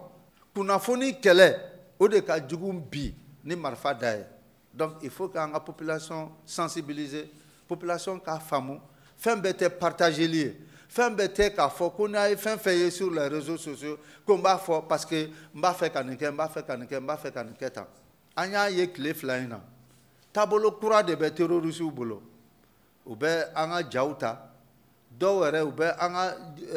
sɔrɔdasiw somɔgɔw wele k'a fɔ nin bɛ tan nin bɛ tan an bɛ tila k'o partager donc vraiment il n'est pas bon parce que fɛn fɛn bɛ yen bi bi in na an sɔrɔdasiw an y'an kalekan de di n'a fɔla ko an yɛrɛ ka dugulamɔgɔw de bɛ ka na ni lakari ye jamanadenw yɛrɛ de bɛ ka na ni lakari ye finitigilakaw ma a bɛ dɔw hakili hami dɔɔni a bɛ na ni degun ye dɔw la dɔɔni il faut que jamanadenw k'o faamu an bɛ se k'o baara in bila cogo min an kana an yɛrɛ bila terroristes ka baara la parce que olu b'a bila dɔɔni dɔrɔn an yɛrɛ b'a ta k'a cari donc il faut que an ka faamu bi k'a fɔ sɔrɔdasiw olu de y'u nin di sɔrɔdasiw bi ni sɔrɔdasi kelen binna attaque terroriste la o a kɛla fɛn fɛn o jamanaden dɔ de binna maliyɛn dɔ de binna maliyɛn dɔ de taɲala chef de famille dɔ de taɲala dɔ den de taɲala dɔ kɔrɔkɛ de taɲala dɔ dɔgɔnin de taɲala du dɔ sinsin bere dɔ de taɲala donc n'o bɛ kɛ il faut que an k'a faamu kɛlɛ ye n bɛ san ta n bɛ dugumana ta n'an ye san ta don min na an bɛ content an bɛ tɛgɛrɛ fɔ ɲɔgɔn ye mais ni dugumasara t'a la don min na il faut que maliyɛnw k'u hakili fara ɲɔgɔn kan maliyɛnw k'u hakili kɛ kelen ye k'a fɔ kɛlɛ diɲɛlatigɛ kɔnɔna yɛrɛ la a tɛ komi fɛn bɛɛ ye tare tare ye don bɛɛ tɛ se ka kɛ tare tare ye i bɛ ko dɔw réussi don dɔw la i tɛ ko dɔw réussi don dɔw la donc an ka sɔrɔdasi ninnu an ka finitigilakaw an k'u dɛmɛ an bɛ se k'u dɛmɛ ni mun ye renseignement an bɛ se k'u dɛmɛ ni mun ye information an bɛ se k'u dɛmɛ ni mun ye même psychologiquement an ka sɔrɔdasiw dɛmɛ a bɛɛ tɛ ko aw ka taa marifa ta o maintenant mɔgɔw b'a fɔ cogo min na an baw kɔ faama an baw kɔ a bɛɛ bɛ faamaw a bɛɛ bɛ sɔrɔdasiw a bɛɛ b'u u jafarinya a b'a jir'u la k'a fɔ ko mɔgɔw b'u kɔ peuple b'u kɔ o mana sira fɛn fɛn ta u b'u kɔ o la donc an b'a ɲini jamanadenw fɛ hali bi aw ka essayer k'aw ka finitigilakaw jukɔrɔma tonton a ka essayer a bɛ se k'u dɛmɛ ni mun ye cogo bɛɛ la pour que u ka se k'a faamu k'a fɔ olu bɛ jamana dɔ de kɔnɔ olu yɛrɛ ye jamanaden dɔ de ye et jamanaden tɔw pɛrɛlen bɛ k'olu dɛmɛ u ka baara kɔnɔna na kɔlɔsili kɛla k'a fɔ seli tɛmɛnen na parce que menace ba de tun bɛ yen jateminɛ kɛla k'a fɔ an sela ka seliba in tɛmɛ hɛrɛ ni baden na mais fɛn kɛla seli in kɔnɔna na an tɛ se k'a bɛɛ fɔ aw ɲɛna yɛrɛ donc aw ka sigida fɛn fɛn terroristes yɛrɛ y'u yɛrɛ kɛ saga feerelaw ye seli in kɔnɔna na parce que y avait de grandes actions seli ɲɛkɔrɔla in na mais aw ka finitigilakaw sela ka dangari ko o caman na terroristes minɛna minnu yɛrɛ u kɛ fatɔ ye yan u minɛna terroristes bɛ yen minnu tun bɛ yaala la an ka dugubaw kɔnɔ ka jateminɛ kɛ u bɛ se ka gosili kɛ yɔrɔ jumɛn u bɛɛ minɛna an ka fɔlen tɛ dɛ u yɛrɛ de y'a fɔ terroristes minɛna étrangers minnu tɛ maliyɛnw ye minnu tɛ fila ye minnu tɛ bambara ye minnu tɛ miɲanga ye minnu tɛ dɔgɔnɔ ye etc etc u ka foyi tɛ jamana ko in na olu minɛna ça veut dire que ɲɛ bɛ k'a fɔ aw ɲɛna cogo min kɛlɛ in tɛ mali finitigilakaw kɛlɛ in tɛ burukina finitigilakaw kɛlɛ tɛ niger finitigilakaw ni terroristes cɛ kɛlɛ b'a ni jamana wɛrɛw de cɛ en même temps il s'est trouvé que jamana in kɔnɔna na terroristes tun talen bɛ k'u daga yɔrɔ dɔw la pour que il suffit que a ka fɔ a ye nin waleya in lasabati u ka wuli k'o kɛ o bɛɛ de kɛla nin seli ɲɛkɔrɔla in kɔnɔna na hali ka seli tɛmɛ hali bi an b'o baara kelen in de la c'est pourquoi a bɛ kɔlɔsili kɛ k'a fɔ contrôle ka bon bi in na contrôle ka kan ka bonya a bɛ degun se dɔw ma mais il faut que maliyɛnw k'a faamu ko contrôle nin tɛ dɔwɛrɛ ye contrôle nin ye pour que k'an yɛrɛ nin de lakana parce que u bɛ profiter fɛn bɛɛ de la ka u infiltrer c'est vrai an tɛ se k'a fɔ k'an b'an bolo da bɛɛ kan a caman bɛ yen bi a caman b'aw ka sigidaw la il faut que aw yɛrɛ k'a faamu ko ko bɛ kɛ aw kɛrɛfɛ il faut que aw ɲɛ yɛrɛ ka k'a la parce que le premier niveau de sécurité là o ye jamanadenw yɛrɛ de ye an kana kow ye k'a latɛmɛ ten parce que anw ka baara tɛ polisiw ka baara don gendarmew ka baara don sɔrɔdasiw ka baara don non aw ka niveau le premier niveau de sécurité c'est le citoyen lambda ko bɛ k'i kɛrɛfɛ i ɲɛ ka se k'a k'a la i ka jateminɛ k'a la n'i ka se ka minnu kan ka baara kɛ i k'olu alerter a ma fɔ k'i yɛrɛ ka taa k'a baara kɛ donc il faut que jamanadenw k'o de faamu et an bɛ jamanadenw deli yɛrɛ don a ye jateminɛ k'aw ka sigidaw la a ye jateminɛ k'aw ka baarakɛyɔrɔw la n'a ye fɛn fɛn ye ko dagalen tɛ a ye fɛn fɛn ye k'a jɛngɛnnen don dɔɔnin a ye ɲɛmɔgɔw informer olu bɛ se ka baara kɛ cogo min olu bɛ baara kɛ ten. ayiwa diripa ɲɛma an b'a fɔ a ka laseli la n'o ye colonel major suleman danbele kunnafoni ale dicogo ɲuman na alu badara nana k'a se k'a fana fɔ min ye alu nanpe an ka foli bɛ se ale ma Jacqueline Konare attaché Dumbuya yan ale ni Dumbuya min bɛ Konakirikaw fɛ k'o fɔ kɔka kibaruyaw la Keba ministre min kun nana aw fɛ ou bien ale tɛ de RDC mɔgɔw ka sariya ministre a yirala sa k'a fɔ ko ale kɔni ye walan sɛmɛ dɛ a ye walan sɛmɛ ko sabula koba dɔ b'u ka jamana kɔnɔna na min ye waleya ye waleya min bɛ tali kɛ bi na dunko juguya ni yuruguyurugu sira fɛ sa n'o o détournement koba in wariba in tiɲɛna u fɛ yen ale kɔni ye walan sɛmɛ min ye Maroc ni Rwanda ye olu fana y'u bolo di ɲɔgɔn ma min sa ni a bɛna yɛlɛmaba don sabula ni jamana fila in u sɔnna k'u bolo da sɛbɛn b'a to Maroc ale ni Rwanda kɛlɛkɛ ko n'o ye surasiya ko ye u bɛna n'o baara kɛ ɲɔgɔn fɛ bɛnkan kɔnɔna na nin y'a siɲɛ fɔlɔ ye sa min ye farafinna camancɛ bolo Marokukaw olu n'olu k'u bolo di ɲɔgɔn ma wolomasiri tabaw ka ko la sabula nin waati na Maroc y'a yira sa k'a fɔ ale kɔni ka miirinaw ye min ye kɛlɛkɛko ta nasira fɛ ani surasiko ta nasira fɛ a tɛ da a daminɛ jamanaw dɔrɔn ma bɛnkan ko la maa wɛrɛ minnu bɛ yen n'olu bɛ se k'u bolo di ɲɔgɔn ma o de la sa ani Rwanda ye o sigi Afrique du Sud jamanakuntigi n'o ye Cyril Ramaphosa ye ale kelen pe dɔrɔn de tun bɛ G7 maaw ka lajɛ kɛnɛ kan farafinna jamana la min welela Kanadakaw fɛ ka kɛ ni Iran ale ni Irak Israel ka balawu in o ko lasaliko hukumu kɔnɔna na maa minnu bɛ yen n'olu ye activiste ye sa Kenyakaw fɛ yen olu kɔni y'a yira sa k'a fɔ ko min ye activiste dɔ kɔni ye ale fa o kɔni de minɛ o kɔni mugu cira o de la mugu min cira la sa o kɛra polisi de fɛ o la sa activiste kɔni wuli ka jɔ kɛ sa Kenyakaw fɛ yen min ye maa kofɔlen ye n'o ye polisikɛ ye sa ale bɛ se cogo min na ka bila kaso la walima k'a ka kiiri kɛ mɔgɔw ka se ka bɔ a kalama Faransiikaw fɛ yen Nicolas Sarkozy n'o y'u ka jamanakuntigi kɔrɔ ye ale dusuma kasalen don kosɛbɛ a futununen don sabula a ko min ye Emmanuel Macron ye ko a b'o jalaki ko munna o y'i ɲɛ tugu k'a fɔ k'u ka jɔnjɔnba min bɛ yen n'o ye Légion d'honneur ye k'o ka minɛ ale la a ka kiiriko kɔnɔna na François Bayrou min ye Edouard Philippe ye ani Bruno Ratele ko ninnu bɛɛ lajɛlen ko a ye ninnu bɛɛ lajɛlen jalaki koyi ko sabula ale bolo o tun kan ka se ka fɛɛrɛ sɔrɔ sa yaasa ale ka Légion in o tun ka to a bolo Iran y'a yira sa kunungo k'a fɔ ko a bɛna dɔ fara a ka wulikajɔ kan min ye nin waati kelen fana na a yira k'a fɔ bɔlɔlɔsiraw kɔni ngalamutira Israelikaw fɛ yaasa sa u ka sɔrɔdasiw bɛ se ka wulikajɔ kɛ cogo min kɛlɛ in a tun b'a tile 6nan de la kunungo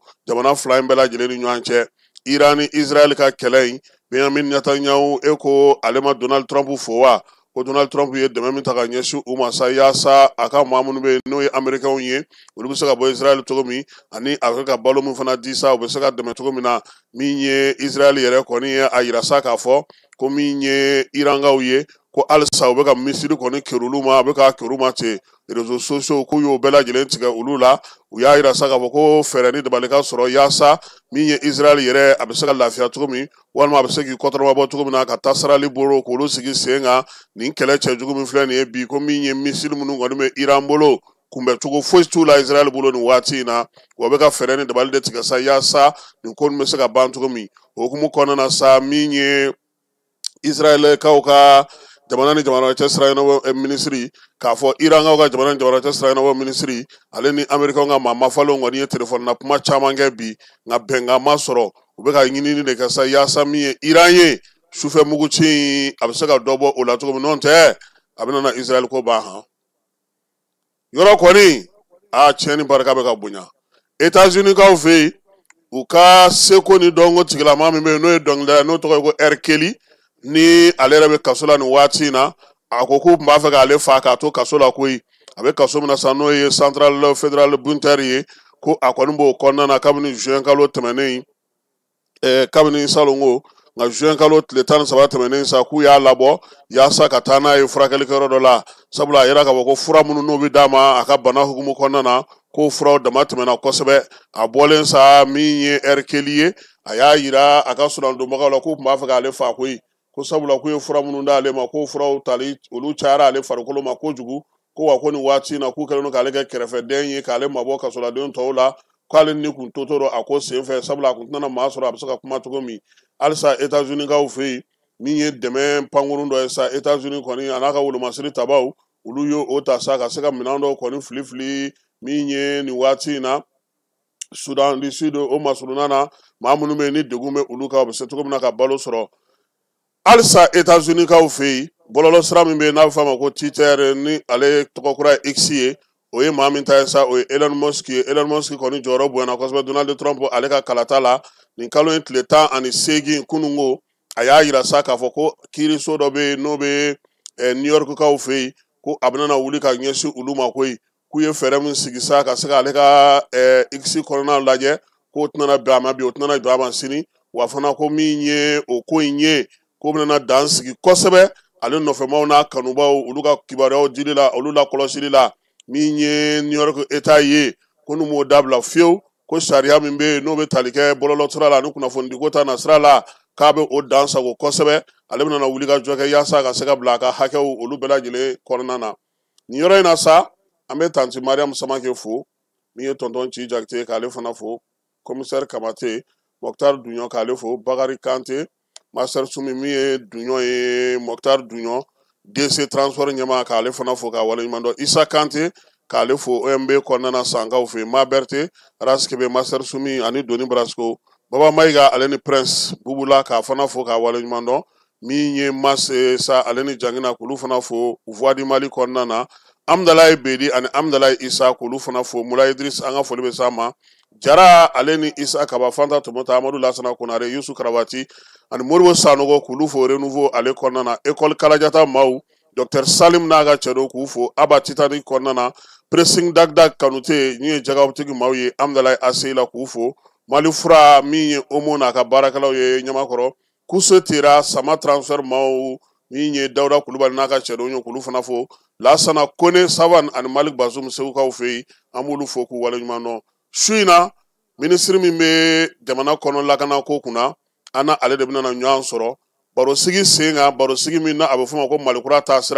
Malikura taasira tako sabanan hukumu kɔnɔna na an n'a ye baro kɛ école de police la baro min n'o o yirala maaw la ORTM jabaranin kan ne ale ni BK anw de tun bɛ ka ɲininkali k'a la.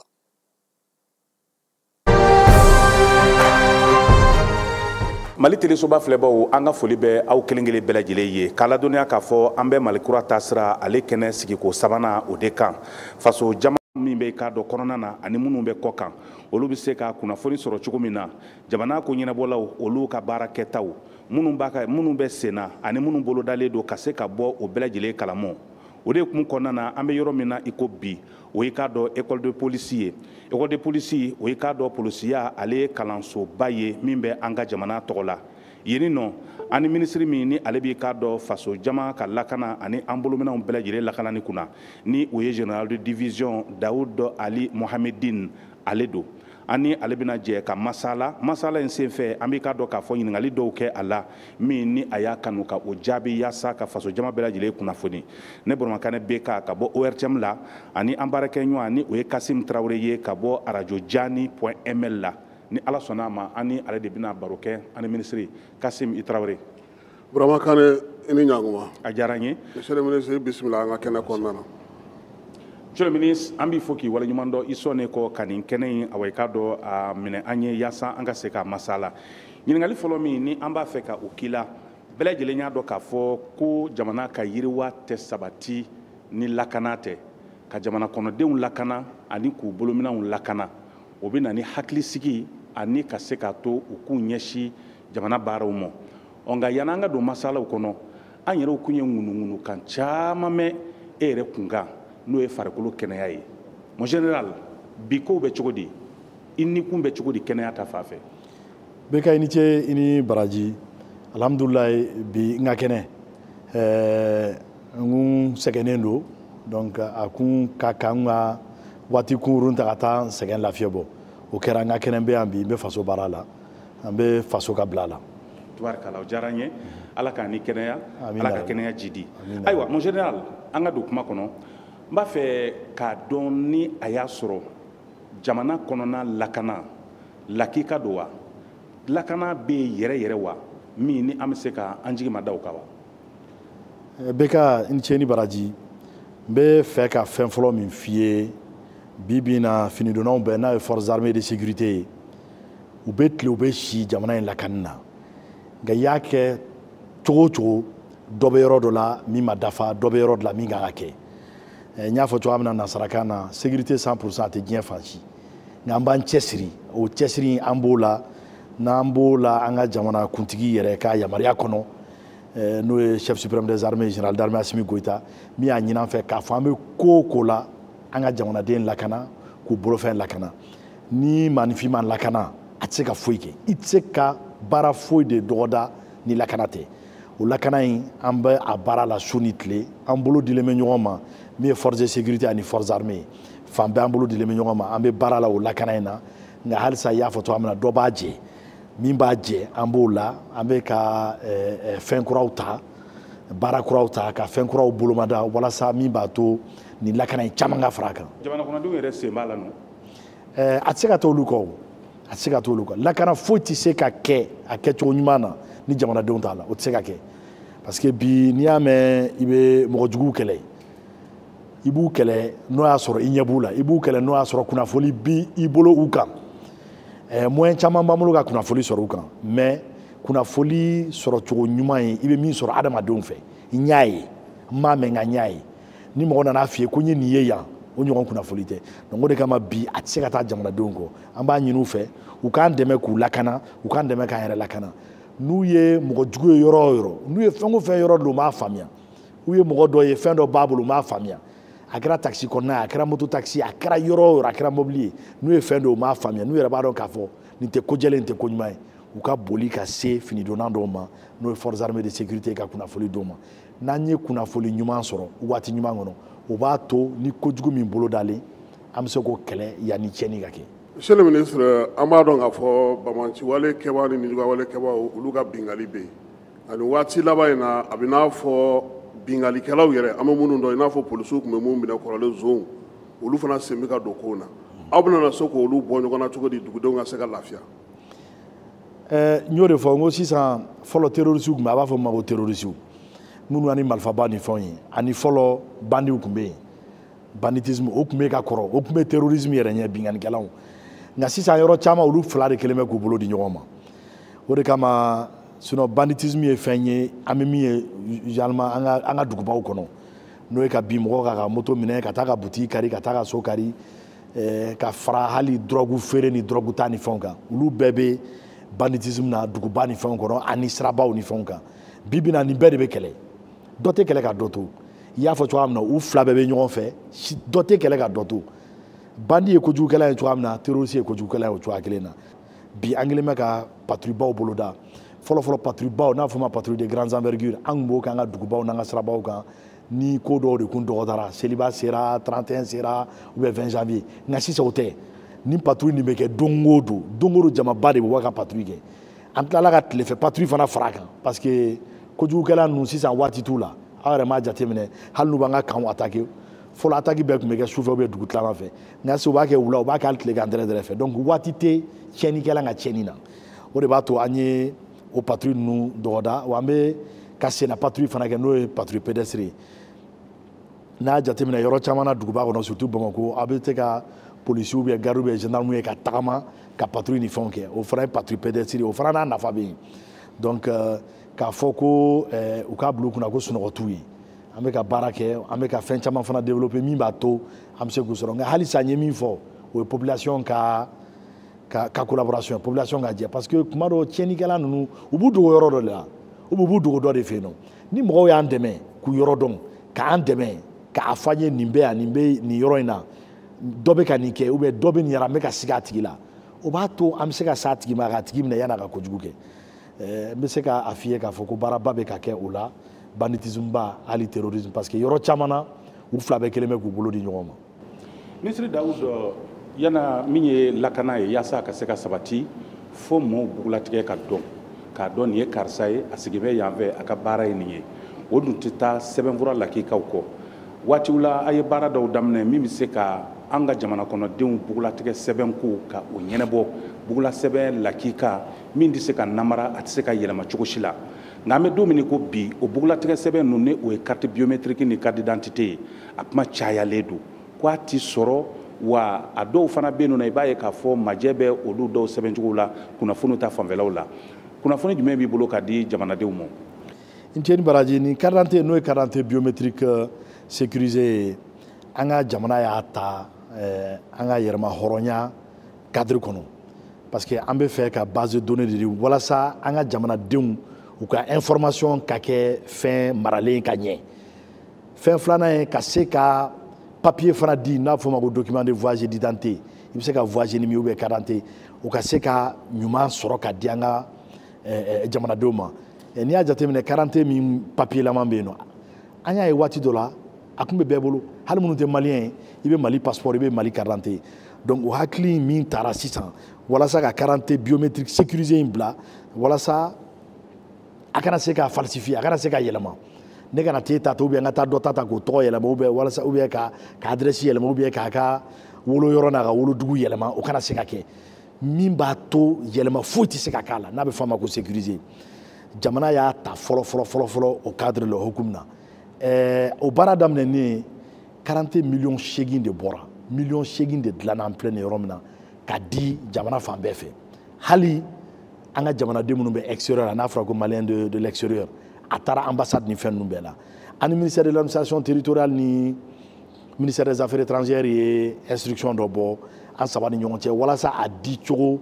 ka se ka ɲɛfɔ mɔgɔw ye an yɛrɛ ye sensibilisation caman kɛ ka tɛmɛ radio fɛ ka tɛmɛ réseaux sociaux ni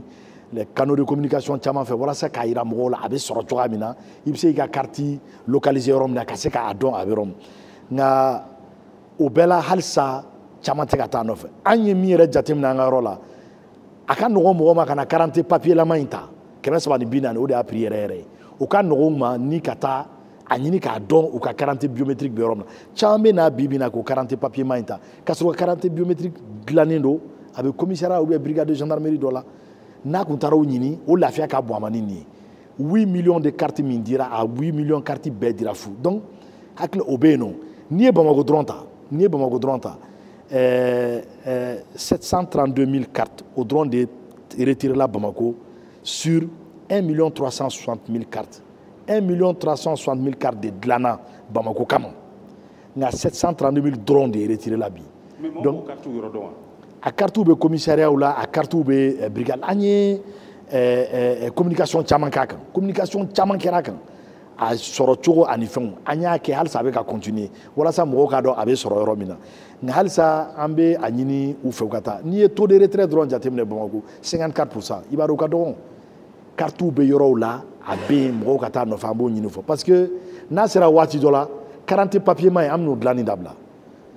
parce que carte papier ma in fɛn caman b'o de kɔnɔ ɲagami caman b'o kɔnɔ fɛn dɔw b'a kɔnɔ minnu bɛ se ka falsifier alors que carte biométrique sécurisée in o ka ɲi a tɛ se ka ɲagami a tɛ se ka fɛn an ye fɛn dɔ fana bila en place n'a bɛ f'o ma ko station d'enrôlement a bɛ commissariat ni brigade la a bɛ Bamakɔ a bɛ région kɔnɔ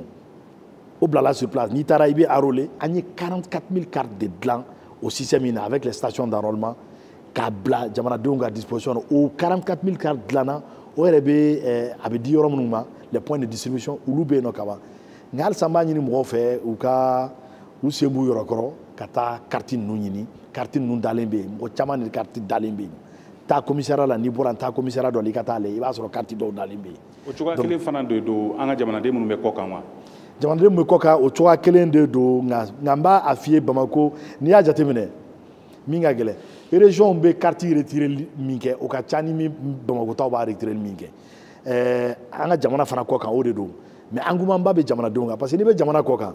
fɛn caman bɛ se ka kɛ ni papier t'i bolo fɛn caman bɛ se ka kɛ ni papier t'i bolo donc olu kɔni caman bɛ n'u ta nɔfɛ nka halisa a bɛ f'olu fɛn mais taux de retrait yɛrɛ ka dɔn yɔrɔ min na kosɛbɛ kosɛbɛ yɔrɔ caman bɛ yen nka taux de retrait ka dɔn yɔrɔ min na o ye Bamako de ye sinon hali an ka représentation diplôme n'a fɔ min ma ko MCD les missions diplomatiques et consulaires 40 bɛ u bɛ k'a retirer tuma dɔw u bɛ don dɔw fixer mɔgɔw bɛ na consulat la k'a retirer yen fana a bɛ kɛ ka ɲɛ o de kama n y'a fɔ k'an ye instruction ministérielle min ta ne ni administration territoriale ani ministre des affaires étrangères ministre des affaires étrangères o ye maliyɛn minnu bɛ o ye ambassadew ni consulaw ye et ministre de l'administration territoriale parce que nin carte de fana bɛ na kɛ carte d'électeur ye donc o de kama an ye baara kɛ ɲɔgɔn fɛ pour que ka nin stratégie bila en place de retrait des modalités de retrait ni carte ninnu pour que mɔgɔw ka se k'a sɔrɔ lafiya la. monsieur le ministre fɛn dɔ b'an ka jamana kɔnɔ a bɛ ɲini ka na kɛ dɔnni dɔngɔma ye anw k'an ka bɔ ka taa an ka duguw ni ɲɔgɔn cɛ k'a sɔrɔ an ma lakɔlɔsi nka an bɛ fɛ maa minnu bɛ don an fɛ olu ka sɛgɛsɛgɛ poste de contrôle ko bɛ cogo di bi. o ye kibaruya ɲuman ye a bɛ n ka kuma fɔlɔ ninnu bɛɛ sɔn ji la bi bi in na mɔgɔ jugu u bɛ don an ka duguba fɛ sira de fɛ o i k'a kɛ ten u tɛ bɔ sanfɛ ka cun u bɛ don sira de fɛ o n'u ma don dugukolo sira fɛ u bɛ don ji sira fɛ donc o de kama sisan an ye baara caman boloda nka halisa i y'a fɔ cogoya min na caman kan ka k'a la min ye fu ye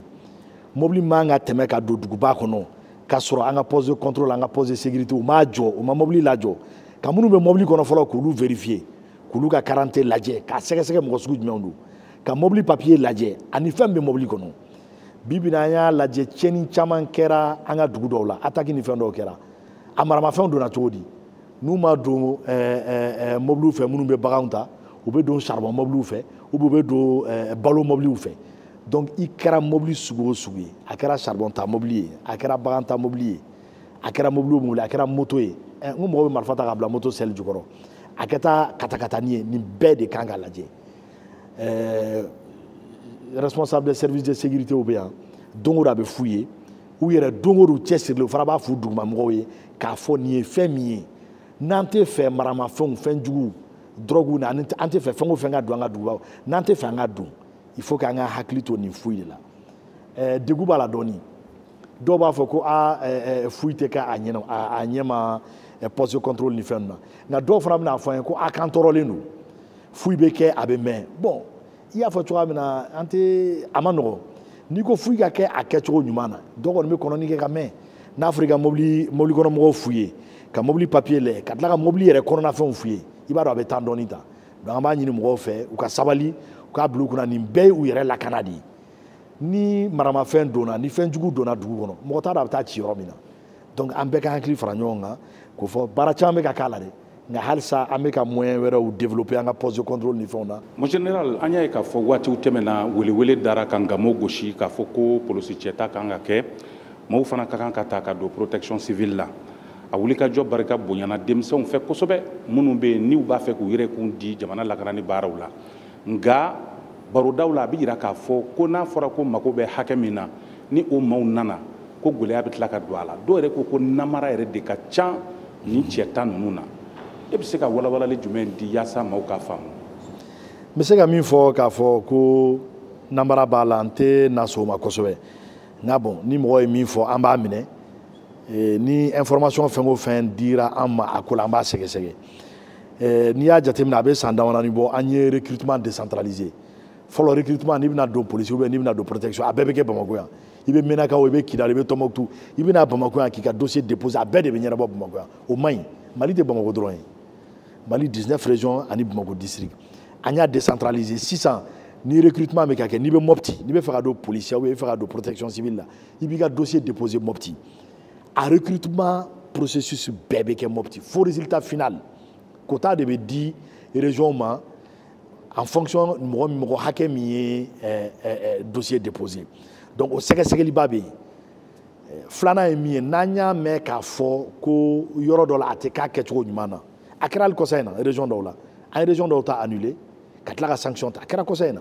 na n'an y'a mɛn k'a fɔ ko nin yɔrɔ in na a ma ɲɛ an bɛ n'o y'an ka mission d'inspection an b'o bila ka taa n'an y'a dɔn k'a fɔ min fɔra tiɲɛ de don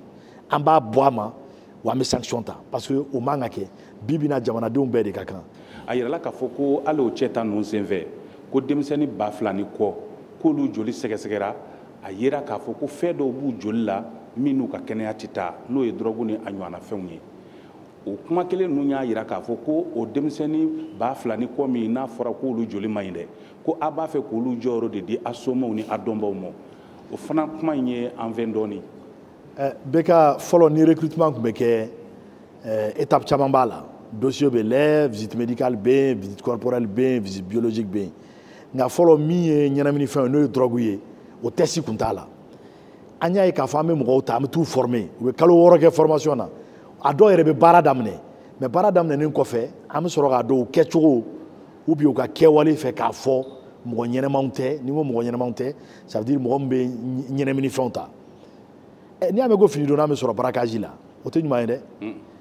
fini donna e min kan ka binganikɛla minɛ ne ni binganikɛla bɛ jɛ i ka population kan o tɛ ɲuman ye dɛ a tila bɛɛ ye ɲɛnaminifɛn talanw de ye donc sisan yanni an ka mɔgɔ ta k'a former k'a furakɛ ka tenue d'a ma k'a sara kɔfɛ an k'a dɔn k'a fɔ a ye ɲɛnaminifɛn ta an ka tila ka wuli k'an b'a gɛn a procédure ka ca an y'a jateminɛ sisan jamanakuntigi ka instruction don a ko an ka a kɛ depuis yanni a ka ta parce que n'i ye mɔgɔ ta n'a formera n'i y'a dɔn ko a bɛ ɲɛnaminifɛn ta n'i y'a radier n'i y'a gɛn ka bɔ policier ou bien protection civile la o ye bandi ɲuman dɔ formelen o parce que a bɛ marifa ci cogo dɔn a b'a dɔn a kan ka fɛn minnu kɛ a bɛ fɛn caman dɔn donc a bɛ fɔ cogoya min na o ye bandi potentiel dɔ ye donc sisan on a renversé la tendance an bɛ test de kɛ depuis yanni u ka ta et n y'a f'i ye cogoya min na jamanakuntigi ale de y'a fɔ k'an ka o kɛcogo an y'a kɛ a kɛra ko ɲuman ye mɔgɔ caman de testera positif k'a fɔ ko u bɛ ɲɛnaminifɛn ta a dɔw nana depuis a fɔra ko ayiwa an bɛna test de kɛ k'a lajɛ n'aw bɛ drogue ni fɛnw ta a dɔw ko k'a ka ɲi. u sɔmin'u yɛrɛ la. u sɔmin'u yɛrɛ o k'a ka ɲi bɛka minnu nana k'u sen bɔra a la ko parce que u bɛ ɲɛnaminifɛn ta a ɲɛnaminifɛn an ka dɔgɔtɔrɔw de y'a kɛ wa a kɛra ni ɲɛnamini testeur minnu ye norme internationale de don fɛn gansan tɛ fɛn kuntan tɛ ni e bɔra a la k'i bɛ ɲɛnaminifɛn ta e bɛ segin ka taa so k'a f'i somɔgɔw ye ko n bɔra a la parce que n bɛ drogue ta i b'a dɔn i bɛ taa ka taa kuma dɔ de sɔrɔ ka fɔ ah o y'an labila parce que u bɛ fɛ k'u den to u bɛ fɛ ka n den na n'o de fɔ i tɛ se ka segin ka taa fɔ so nka bɛɛ ka nin de ka can sisan an ka denmisɛnninw na an yɛrɛ ka siran ye min ye don dɔ kana se n'an bɛ fɛ ka cɛ 100 ta sisan an kana dɛsɛ k'a sɔrɔ nin kama o sisan o hami b'an na o de kama jamanakuntigi ye a fɔ anw ye à travers l'office central des stupéfiants ani ministre de la jeunesse ye ko ka campagne caman kɛ k'a yira jeunes de ye sifinw de ye jamana avenir ye k'a yira o la k'a fɔ ɲɛnaminimafɛn a tɛ foyi ɲuman lase maaninfin ma n'a ma fa don i la a b'i kɛ mɔgɔ sugu dɔ a b'i kɛ mɔgɔ tɔ ye i tɛna se ka foyi ɲɛnabɔ i yɛrɛ i tɛna foyi ɲɛnabɔ i ka du ye i tɛna foyi ɲɛnabɔ i ka jamana ye k'a yira o la k'a fɔ ɲɛnaminimafɛn in tɛ fɛn ye min bɛ fɛn ɲɛ u ye n ye min fɔ n'a taara tan e ka nin ye mɔgɔ caman o ye anw yɛrɛ ye armée y'a kɛ o cogoya kelen de don mɔgɔ caman de binna o kama mɔgɔ caman de binna parce que u bɛ ɲɛnaminimafɛn ta ɲɛnaminimafɛn ni sarasiya tɛ bɛn dɛ maramafɛn bɛ mɔgɔ bolo a bɛ ɲɛnaminifɛn ta fɛn caman bɛ a bɛ se ka kɛ donc anw tɛ o de fɛ bi na an ka fini donnaw ni ɲɔgɔn cɛ an tɛ drogue talan ta bi an t'a ta sini n'i bilala k'i bɛ drogue ta n'i taara kuma min fɔ kɔfɛ ayiwa o b'i ni ala cɛ an kɔni b'a dɔn k'a fɔ an bɛ ka baara kɛ walasa ka mɔgɔ ɲumanw de ta parce que bi na jamana lakanani an mago bɛ mɔgɔ kɛnɛman de la mɔgɔ min n'a hakili bɛ ɲɔgɔn fɛ. Monsieur le ministre an y'a ye k'a fɔ i ka minisiriso la yɛlɛma caman kɛra a belebeleba o ye ka polisiw ni sapeur pompiers k'olu kɛ sɔrɔdasiw ye a waati kɔni furukufuruku cayara la jalako kumaw a n'a tɔw bi a ko bɛ cogo di nafa jumɛn yɛrɛ bɛ yɛlɛma in na. Kasim nafa ba an kɔni ye minnu ye sarasi ɲɛmɔgɔ an ye nafa ba ye a yɛlɛma na hali polisiw ni protection civile a fanba ye nafa ba ye a yɛlɛma in na n y'a fɔ cogoya min na loi 037 du 27 octobre 2022 a ye polisi ni protection civile militarisé k'u kɛ militaire ye parce que fɔlɔ statut wɛrɛ de tun b'u bolo min tɛ nin ye donc o statut in tun t'a to n'u bɛ se ka taa baara kɛ yɔrɔ dɔw la k'a fɔ u bɛ se ka taa zone d'opération na ka taa kɛlɛ kɛ poste ni yɔrɔ dɔw la u tɛ se ka taa an dun mago bɛ kɛlɛkɛmɔgɔw la an mago bɛ kɛlɛkɛdenw na donc an y'a ye assise yɛrɛ y'a fɔ k'a fɔ ko vraiment bi na a ka kan assise nationale polisi ni protection civile ka militariser o militariselen an ye fɛn caman ɲuman de y'a la sisan u ni sarasi tɔw bɛɛ bɛ statut kelen de la le statut général des militaires le dernier statut date du 21 mars 2023 statut réélu la walasa polisi ni protection civile militarisée u ka don a la donc sisan i kɛra polisi i kɛra sapeur ye i kɛra garde i kɛra gendarme ye an bɛɛ sariya kelen de bɛ bolo an bɛɛ kan an bɛɛ ka avantage ye kelen donc an ye baara caman kɛra o kɔnɔ jalako fanfɛla fana na o falenna sisan an bɛɛ de bɛ avancer critère kelen na fɔlɔ yan'u ka militariser u ka critère d'avancement tun b'a dama na mais n'a ma ɲɛ k'u nana fara an kan sisan a bɛɛ kan ka kɛ critère kelen ye donc baara caman kɛra o la ani ka baarakɛminɛnw d'u ma dɔ kɛra nka halisa caman bɛ ka kɛ caman kɛra nka halisa an kan ka dɔ kɛ tuguni walasa u ka bila an b'a fɔ cogoya min na au même niveau opérationnel que les autres unités o baara yɛrɛ tanfɛn kɔnɔ tuguni an ye kɔsa in na décret dɔw ta 049 050 051 du 31 janvier tɛmɛnen tout près walasa ka polisi ni protection civile direction ka a baarakɛcogo yɛlɛma n'o ye a organigramme ye ka ani armée ta kɛ ɲɔgɔn dɔn n'i ye polisi organigramme lajɛ direction lajɛ protection civile i b'a sɔrɔ a kɛcogo ni état-major et service ninnu bɛɛ kɛcogo ye kelen ye polisi directeur ka chef de cabinet b'a bolo a ka conseiller b'a bolo a ka assistant b'a sous directeur bɛ yen ani ɲɛmɔgɔw ka nomination kɛcogo fɔlɔ misalila polisi directeur régional bɛ nommé arrêté de b'a nommé ministre de la sécurité ka arrêté de b'a nommé mais bi a yɛlɛla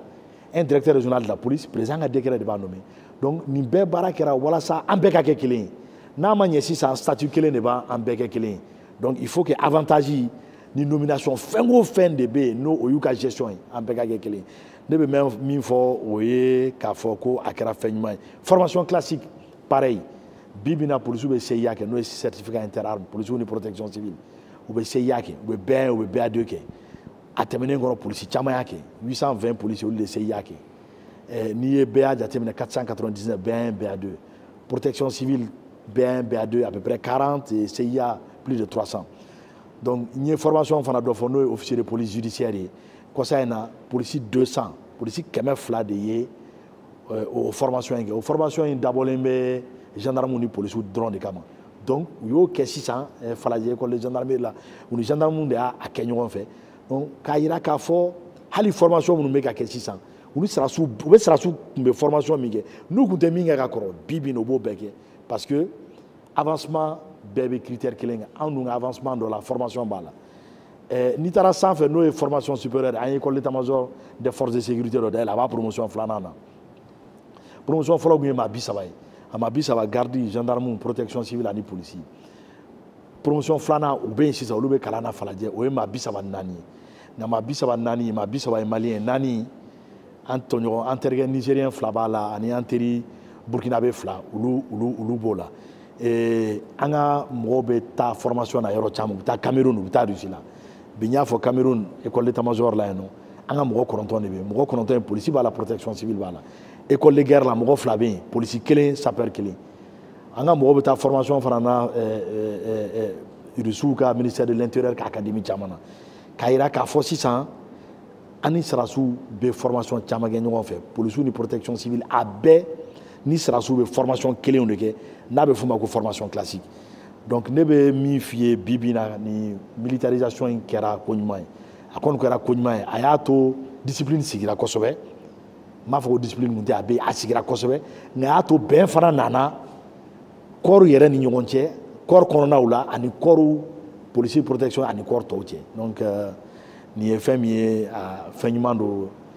an minnu ye chef militaire ni fɛnw na an y'a lajɛ bi k'a fɔ a kɛra fɛn ɲuman ye nka halisa olu yɛrɛ ni ɲɔgɔn cɛ u y'a dɔn k'a fɔ ko fɛn ɲuman kɛra nin baara in na. Monsieur le ministre, yani an ka tɛmɛ ka taa ɲɛ kunnafoni dɔw bɛ yen ka se ka o da faso jama tulo kan o dɔ bɛ tali kɛ k'a fɔ ko min ye awa nin kalo 6 laban ninnu ye polisi maa 700 olu kɔni bolo donna baara la an bɛ waati min na i ko sisan danni na min ye awa maakɔrɔw ye minnu taara maa 1500 olu fana bɛ hakili jo kalanw na yaasa ka wulikajɔw kɛ ka jamana ni a kɔnɔdenw n'u bolominɛw bɛɛ lajɛlen lakana awa o fana bɛɛ lajɛlen kɛra ka bɛn nin waati laban ninnu ma kɔkɛ kɔnɛ ale ye wulikajɔ kɛ yaasa ka se ka o kunnafoni fara ɲɔgɔn kan ORTM tɔgɔ la an ka jɛ ka o lajɛ ɲɔgɔn fɛ. Minisiriso min bɛ jamana kɔnɔna ani jamanadenw n'u bolofɛnw lakanani baaraw kunna u jɔyɔrɔ ka bon faso gouvernement ka baara bolodalenw na kosɛbɛ. N'i ye kalo 6 baara kelen ta k'a lajɛ i b'a ye k'a fɔ k'u ye fɛn min kɛ o ye ɲɛdimi ye kɔnɔdimi tɛ kɛnɛkan ko don. Min ye kalanw ye ani dɔnniya kalan dafaw o baaraw barika bonyana u fɛ kosɛbɛ u ka minisiriso la ka ɲɛsin u ka cɛdenw ma. Cɛden 700 polisi ani protection civile la olu de kalanna k'u cari jamana ɲɛfɛ jamanadenw n'u bolofɛnw lakanani baaraw kama. Cɛta baaraw olu fana bɛɛ senna maa 1500 ɲɔgɔnna olu bɛɛ ka dɔn kanw kɔnɔna na walasa ka sɔrdasiya kalan baaraw k'olu kɛ. Sɔrdasiya kalan sira kɔrɔ o baaraw b'a la ka don kalanden caman senkɔrɔ. I n'a fɔ min ye sapeur pompier maa 500 ɲɔgɔnna ye olu b'a la ka certificat d'aptitude technique o kalan kɛ.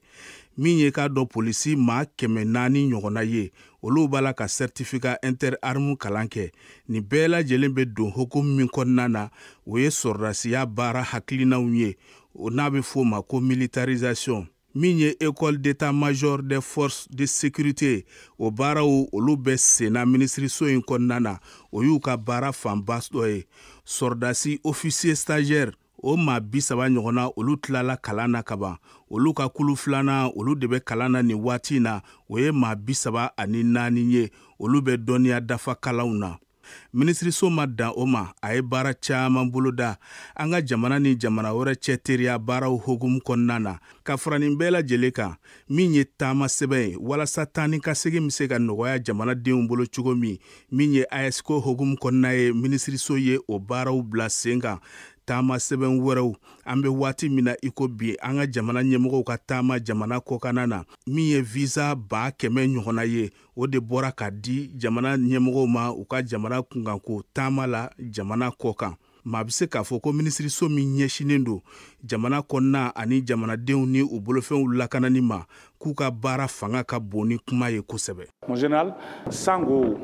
wulikajɔw kɛra ka sabu kɛ sanji ka kasaraw ye ni kasaraba minnu n'i k'a dɔn ala ye an lajarabi ni a ye sango an y'a dɔn k'a fɔ a ye wulikajɔw kɛ bawo kulu dɔw sigira minisirisow yɛrɛ dama bɛ ɲɔgɔn sɔrɔ kulu min kɔnɔ yaasa ka nin kasara ninnu kunbɛn ani ka wulikajɔw kɛ ni ala nana n'a ka na ye kasaraw bɛ se ka dan sira la cogo min na n y'a fɔ cogo min na lasɔmini kunfɔlɔw kɛra san kunfɔlɔw kɛ an bɛ waati min ko sisan a yɛrɛw kɛn bɛ ka fɛɛrɛ jumɛnw tigɛ yaasa ka nin kasara ninnu kunbɛn hakaja k'u dan sira la. i y'a fɛ cogoya min na salon samiyɛji cayara tiɲɛni bonyana san tɔw ta kɛra nka salon ta kɔni kɛra bolofa tun b'o kan an ma to samiyɛ ka daminɛ ka wuli ka an ka min kɛ k'o kɛ salon ta tiɲɛni nana bonya f'u ye décret ta ka situation de catastrophe naturelle déclaré o kɛra yan ɲinan depuis samiyɛ tɛmɛnen kɔfɛ sisan an y'a fɔ an tɛna an sigi k'a to samiyɛ ka se ka wuli k'an bɛ baara kɛ an y'a jateminɛ comité dɔ b'an bolo ye min fɔ comité interministériel de gestion des crises et catastrophes ne ale yɛrɛ président ye premier ministre ye o comité in kun sigilen bɛ ni décret dɔ ye depuis 2017 nka an y'a ye k'a fɔ ko o décret in fɛn caman b'a la min t'a to an bɛ se ka baara kɛ a kɛcogo ɲuman na o décret kɔrɔlen ministre 9 de tun b'a la président b'a la vice président premier vice président deuxième vice président secrétaire ani ministre 9 an y'a ye k'a fɔ ko o décret in tɛ fɛn caman ta donc an ye a fɔ fɛn ma relecture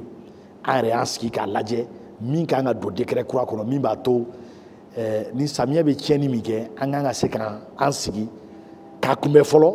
wa n'a nana an bɛ se ka min kɛ walasa a kana degunba lase an ka population ma donc an ye décret in kalan o décret kura yɛrɛ bɔra ma mais le 21 mai tɛmɛnen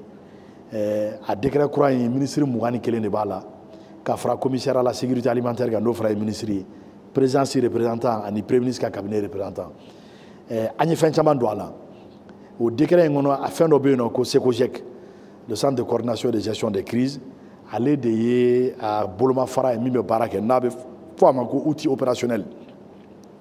donc sisan an ye ne yɛrɛ ka niveau la an ye papier dɔ ta décision dɔ ta k'o activer k'o bila baara la donc a kelen bɛ ka activer du 1er juin au 30 novembre o kɔrɔ ye sa SECOGEC bɛ réunion kɛ au moins siɲɛ kelen dɔgɔkun o dɔgɔkun ministère o ministère bɛ n'o o ministre bɛ comité interministériel la o ka représentant bɛ comité technique la SECOGEC la donc olu b'u sigi ka hakili jagabɔ kɛ ka proposition dɔ kɛ comité interministériel ye nka an fana comité interministériel la an ye phase anticipation parce que n'i y'a ye an kana sigi k'a fɔ ni ko kɛra tuma min na an bɛna fɛn kɛ salon ta kɛra yen décret taara catastrophe naturelle décret taara jamanakuntigi yɛrɛ ye miliyari 4 bila gouvernement ka disposition na walasa an ka se ka équipement ni fɛn dɔw san joona ministère damadɔ ye n'o anw yɛrɛ b'o la protection civile ka compte la ministère de la santé ani ministère wɛrɛw walasa an ka se ka a ɲɛsin nin tiɲɛni ma joona donc o ministère n y'a fɔ cogoya min na an ma samiyɛ kɔnɔ an ye réunion daminɛ kaban réunion caman kɛra yɛrɛ parce que a comité président ye premier ministre ye a vice président fɔlɔ o ye ministre de l'administration territoriale ye vice président filanan ye ministre des finances ye a secrétaire permanent ye ne yɛrɛ ye donc an ye réunion caman kɛ walasa an ka anticipation kɛ n y'a fɔ cogoya min na ka kunbɛli kɛ an b'o baara la hakili an ye mesure caman ta an ye fɛn caman dɔgɔda min b'a to ala k'an kisi hali ni tiɲɛni bɛ kɛ o b'a to an bɛ se ka a kunbɛn o mesure anticipatoire ninnu na min bɛ ka labɛn kɛ k'a kunbɛn an na ni fɛn caman ye n'o ye ji ta ka sira bila n'o ye démolition ye an ye réunion caman kɛ démolition in kan an y'a ye k'a fɔ ko Bamako a n'an ka duguba caman bɛ a inondation bɛɛ bɛ na occupation illicite mɔgɔ minnu bɛ taa so jɔ ba kɔnɔ ou bien ji boli sira la ji t'a ka sira to yen n'a ma ka sira sɔrɔ n'i y'i jɔ a sira ɲɛ a bɛ sira wɛrɛ bɔ o sira o de b'a to a bɛ taa tiɲɛni kɛ ka taa don mɔgɔ wɛrɛw ka so nka ni mɔgɔ ma n'i sigi a ji boli sira la a bɛ tɛmɛ ka taa o bi ma ji bila a bɛ tɛmɛ o nka munna sisan de tiɲɛni bɛ ka bonya parce que an taara ji sɔrɔ a tɛmɛ sira la ka taa so jɔ yen filanan ye caniveau ye dugu kɔnɔna yɛrɛ la jiboli sira ninnu n'o ye caniveau ye an ye min ye mɔgɔw bɛ na ka ɲama ni fɛnw bɔ a kɔnɔ k'a fɔ ko san bɛ taa ni ɲama ye san bɛ taa ni ɲama n'o y'a sɔrɔ a ma kɛ ɲama jalen n'a ma kɛ déchet solide ye n'a kɛra a tɛ taa n'a ye donc an ye sensibilisation caman kɛ k'a fɔ mɔgɔw ye a y'an dɛmɛ a la parce que san kɔni ye ala ta ye maa si tɛ se k'a fɔ ko san tɛ na san kɔni bɛ na san ye ala ta ye nka an yɛrɛ bɛ se ka min kɛ ka tiɲɛni kunbɛn an k'o kɛ faso b'a ta kɛ nka caman fana bɛ population na n'i y'a mɛn état bɛɛ de b'a la o un état c'est tout le monde anw b'a la ministre b'a la école karamɔgɔ b'a la e b'a la bɛɛ de bɛ état kɔnɔ donc sisan an k'an bolo di ɲɔgɔn ma walasa an ka se ka nin tiɲɛni kunbɛn o de y'a to n y'a fɔ cogoya min na démolition dɔw bɛ ka kɛ min b'a to ji ka se k'a ka tɛmɛsira sɔrɔ a ɲɛ ma. démolition ye jumɛn ye. Ka yɔrɔw ci. sow wa. ka sow ci n'i taara i ka sow jɔ ka taa mɔgɔw ka sow ci minnu bɛ ji taa sira kan hakili la a caman kɔni bɔra a dɔw kɛra semaine tɛmɛnen ni don tɛmɛnen ka tɛmɛ a bɔra fɛnw yɛrɛ la kunnafoli dilanw fɛ télésow la voilà télésow ni fɛnw na min y'a jira k'a fɔ ninnu so ninnu ma ci nin de b'a to tuma bɛɛ ji bɛ tiɲɛni kɛ n y'a fɔ cogoya min na ni ji ma a ka tɛmɛsira sɔrɔ a bɛ tɛmɛsira wɛrɛ bɔ a yɛrɛ la donc nin baara in ye min ye an man t'a la comité interministériel réunion daminɛna dɛ Segojec fana activé la an ye réunion caman kɛ wa halisa an bɛ continuer ka réunion kɛ walasa ka se ka labɛn caman sabati ka tiɲɛni kunbɛn nka ni tiɲɛni fana nana a ka se ka a kana tiɲɛni ba kɛ an ka population ye donc halisa an b'a ɲini an ka population fɛ message d'alerte caman fana bɛ kɛ protection civile b'a kɛ météo mɔgɔw b'a kɛ min b'a jira k'a fɔ mɔgɔ ye a y'aw janto ni ba bɛ ka yɛlɛ a y'aw mabɔ ba la k'a fɔ fana san caman bɛ na nin don nin yɔrɔ in na n'o ye alerte pluviométrique o caman bɛ kɛ mɔgɔw ka to k'u hakili to o la ka to k'o lamɛn walasa tiɲɛni sugu dɔ bɛ yen a kana s'an ma donc baara caman tɔgɔ dalen b'o la jamanatigi yɛrɛ ka instruction kɔnɔ pour que k'a fɔ an ye tiɲɛni min kɔni kɛra ka tɛmɛ an ka ko bɛɛ kɛ walasa a tiɲɛni ɲɔgɔnna kana kɛ donc an bɛɛ de kan k'an bolo di ɲɔgɔn ma walasa o baara in ka se ka kɛ a kɛcogo ɲuman na. ayiwa an y'a ye k'a fɔ polisisow caman bɛ ka jɔ lakanasow caman bɛ ka jɔ nka minanko o kuma fana ka ca hali o don an y'a ye k'a fɔ polisi directeur taara mobili dɔ di Sulemani Bugukaw ma a ko bɛ cogo di monsieur le ministre. n y'a fɔ cogoya min na jamanatigi n'o chef suprême des armées a ye fɛn min fɔ an ye o ye k'an bɛ ko o ko la an ka jamanaden ka lakana fɔlɔfɔlɔ ani bolofɛn o tɛ se ka taa fo force de défense et de sécurité o kɔ o de bɛ k'a to recrutement caman bɛ ka kɛ walasa maliyɛn bɛ fan o fan a k'a dɔn k'a fɔ a sécuriselen a bolofɛn sécuriselen n ye min fɔ ni lakana tɛ foyi tɛ se ka kɛ ni lakana t'a la i tɛ se ka jago kɛ i tɛ se ka taa dugu ni dugu la i tɛ se ka taa ekɔli la i tɛ se ka foyi ɲuman de kɛ n'i ma lakana lakana fana bɛ taa mun kɔ mɔgɔw bɛ yen fɔlɔ n'o ye recrutement ye o caman bɛ ka kɛ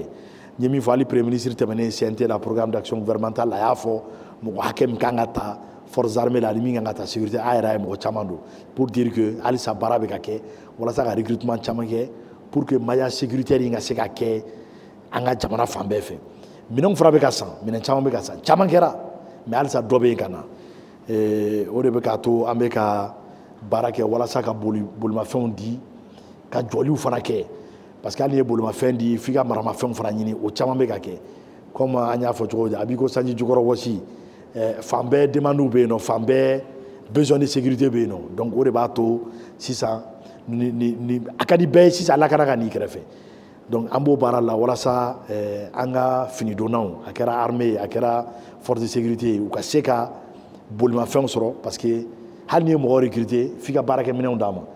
force de sécurité ka baarakɛminɛ ye mobili marifa ani fɛn wɛrɛ n'o ye matériel de maintien d'ordre ye donc baara caman bɛ ka kɛ dans ce sens pour équiper n'a bɛ fɔ o ma ko monter en puissance walasa ka force de sécurité ninnu ka capacité u ka kɛlɛkɛ fanga u ka kɛlɛkɛcogo ka se ka fanga sɔrɔ donc an bɛ baara la o la n'o ye jamanatuguni caman de kɛra fɛn caman de kɛra autorité de la transition ni chef suprême des armées ka leadership jukɔrɔla ye caman kɛra. an y'a ye k'a fɔ bɛɛ n'a ta ɲininkaliw bɛ kɛ tuma o tuma mɔgɔw bɛ weleli kɛ tuma o tuma k'u ma lakana maa minnu bɛ kule la bi olu ka ko bɛna kɛ cogo di u ka sigidaw bɛna na lakana cogo di. n y'a fɔ cogoya min na an ye jamanaba de ye Mali ye jamanaba ye jamana belebele sisan de fɛn caman bɛ yen nɔ min bɛ ka kɛ sinon an bɛɛ ye terrain kɛ ka tɛmɛ fɔlɔ ni tiɲɛni kɛra avion tun tɛ mɔgɔ bolo ka taa o n'i bɛ Seware ni tiɲɛni kɛra Bulkesi i bɛ bɔ Seware fo Bulkesi mobili de la nka bi alihamudulilayi sanfɛminɛn caman bɛ yen n'o ye vecteur aérien o caman bɛ yen besoin de sécurité a bɛ fan bɛɛ mais bi in na a ma nɔgɔn an bɛ ka jama recruter halisa an b'o la nka ni cri d'alerte cri d'alarme bɛ yɔrɔ o yɔrɔ k'a fɔ ko minnu y'a fɛ a ka ca Ala fɛ n bɛ se ka min f'i ye caman bɛ kɛ ministère de la défense à travers l'état-major général opération ba dɔ dɔgɔdara n'o ye dugukolo ko opération ye a bɛ fɛn caman ta en compte nka a b'i ko n y'a fɔ cogoya min na sanji jukɔrɔ wɔsi i y'a kɛ cogo o cogo dɔ bɛ sɔrɔ min b'a fɛn ba kɛ u jo don lakana in filɛ bɛɛ de mago bɛ lakana na u jo don n'i ma lakana ni siran b'i kan ni degun b'i kan i b'a fɔ nka n bɛ min f'i ye caman bɛ ka kɛ à chaque fois fana ni mɔgɔ dɔw denguna n'u y'a fɔ ne de b'a dɔn n ye baara kɛ état-major général la ka kɔrɔ n b'a dɔn bi in na maa si tɛ ne sigi k'a k'i b'a mɛn o sarasi ɲɛmɔgɔ tɛ yen min b'i sigi k'a fɔ ko degun bɛ yɔrɔ dɔ la k'a ma ko dɔ kɛ n bɛ k'a fɔ baara caman dɔgɔdalen bɛ o ko la maa si tɛna to bolo la maa si tɛna to juguw bolo. ayiwa monsieur le ministre kuru bɛ ɲini ka se sa mɔ nka n'i ye nin ɲɔgɔn na barosigi n'i ma kuma AES kan a kow ma ɲɛnabɔ kosɛbɛ an y'a ye k'a fɔ AES jamanaw ni ɲɔgɔn cɛ i jango e yɛrɛ bɛ minisiri jɔyɔrɔ min na aw minisiri damaw bɛ to ka ɲɔgɔn ye baw kɛ ani koba wɛrɛw yalama jamana kɔnɔdenw bɛ se ka u sigi ni mun ye hali bi lakanako siratigɛw la. AES yɛrɛ dabɔ kun fɔlɔ ye aspect sécuritaire de parce que an y'a ye k'a fɔ mɔgɔ dɔw tun b'an fɛ yan minnu nana k'u b'an lakana nka u tun bɛ fɛn bɛɛ la fo lakana donc an y'a ye sisan k'a fɔ ko an jamana saba anw de kungo ye kelen ye anw de tɔɔrɔlen bɛ terrorisme na anw de tɔɔrɔlen bɛ banbagaciw ni fɛnw na donc an y'an hakili fara ɲɔgɔn kan bolo di ɲɔgɔn ma ka fɛn fɔlɔ min kɛ o ye ka juguw kɛlɛ min ye anw ka côté n'o ye ministère de la sécurité ye ani an tɔɲɔgɔnw bɛ baaraba la n'o ye Burkina ni Niger ministère de la sécurité n y'a fɔ sisan a ma mɛn décembre 2024 banguma an ye baara dɔ kɛ passeport AES kan parce que an bɔra CEDEAO la an bɔli CEDEAO la a délai yɛrɛ tun ye le 28 janvier donc n'an tun ma ɲɔgɔn ye k'an ka passeport baara kɛ k'a sigi sen kan a tun man ɲi donc experts ye baara fɔlɔ kɛ anw ministre saba de la sécurité fana ye ɲɔgɔn sɔrɔ Bamako yan k'an ka passeport lajɛ ka spécificité technique bɛɛ an bɛnn'a kan donc n'i ye passeport AES Mali passeport AES Niger ta Burkina ta a bɛɛ ye a niveau de sécurité kelen ye a bɛɛ ye a aspect technique kelenw ye an bɛnn'o kan anw yɛrɛ dama ni ɲɔgɔn cɛ an tilala ka taa yira jamanakuntigi la n'o ye général d'armée Assimi Goïta ni ale de ye président ye bi AES président ye an taara yira la ale n'a tɔɲɔgɔn bɛnna ka o validera o de kama depuis le 28 janvier passeport AES bɛ circulation na.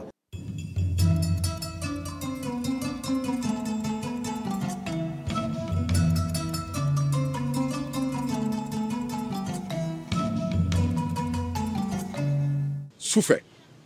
heure dɔ de bɛ yen pour que mobili ka se ka tɛmɛ mɔgɔ minnu b'o baara la par exemple k'o lajɛ mɔgɔ minnu bɛ taa u bɛ su bɛɛ k'u ɲɛna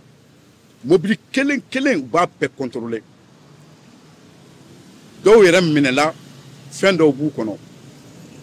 ni lakana yɛrɛ tɛ o tɛ se ka kɛ o dugu kɔnɔna la u bɛ yaala u bɛ yɔrɔ bɛɛ lajɛ sugu kɔnɔnaw an n'u bɛ bɛn sugu kɔnɔ an n'u bɛ bɛn u bɛ yɔrɔw la dɔw yɛrɛ b'u sen na. e bɛ se ka mobili sanfari boli yan cogo di mobili sanfari bɛ boli cogo di a bɛ tɛmɛ polisiw de jɔlen na o don na mobili min binna yen nɔ bɛɛ y'a ye bɛɛ ko k'a bɛ bin mɔgɔ charbon de bin a farala dɔrɔn ani charbon a dafirila depuis samedi an b'a nɔfɛ mɔgɔ b'a kɔ bɛɛ b'a dɔn k'a bɛ bin. sapeur mɔgɔw ni ye sekɛnɛ yɛrɛ n'u sara doublé parce que u bɛ baara la vraiment u ka baara a tɛ ka dɔn de sinon u bɛ baara la su fɔra tile kan u b'u sɛgɛn repos t'u ye ni ye sekɛnɛ b'u ka sara doublé. baara bɛ ka kɛ o puisque an bɛ tɔmɔ wa an kan caman bɛ yan nɔ an bɛ mouvement caman su fɛ n'an sigilen bɛ gitɔrɔn da la an b'u ye u si tɛ sunɔgɔ puisque an bɛ tɔmɔ wa yan bɛɛ kan de mouvement fɛn fɛn bɛ kɛ an b'a bɛɛ ye donc u bɛɛ bɛ k'u seko kɛ Maliko in na.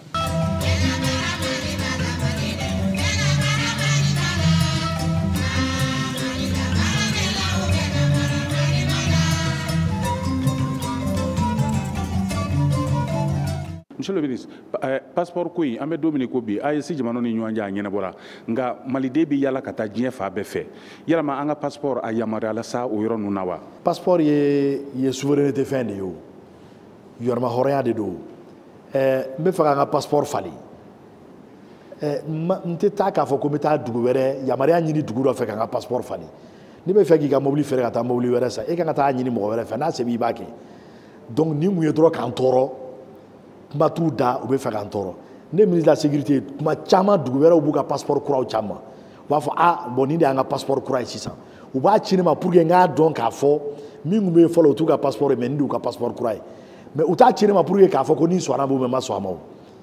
souveraineté fɛn de don ni n bɛ fɛ k'an ka passeport falen n b'a falen an y'an ka passeport falen ko passeport AES min kan ka kɛ n'o ye ka OACI écrit an ye o écrit k'a ci u ma k'a fɔ désormais an jamana fila nin y'an ka passeport ye o ye sariya ye a banna o mais ni dugu dɔw bɔra kɛrɛfɛ an bɛ k'a lajɛ an bɛ k'a don tan an bɛ ka an ma fɛn f'u ye an kɔni avancera mais kɔfɛ u yɛrɛ tilala ka na an sɔnna a ma mais o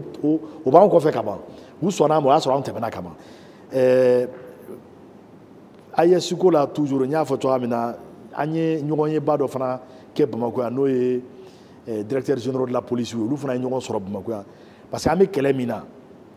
an bɛ banbagaci kɛlɛ min na ni an ma to ka information tila ni ɲɔgɔn cɛ n'an ma to k'an bolo di ɲɔgɔn ma k'u kɛlɛ a tɛ bɛn donc police directeur fana ye ɲɔgɔn ye Bamakɔ yan u ye tile 2 tile 3 kɛ baara la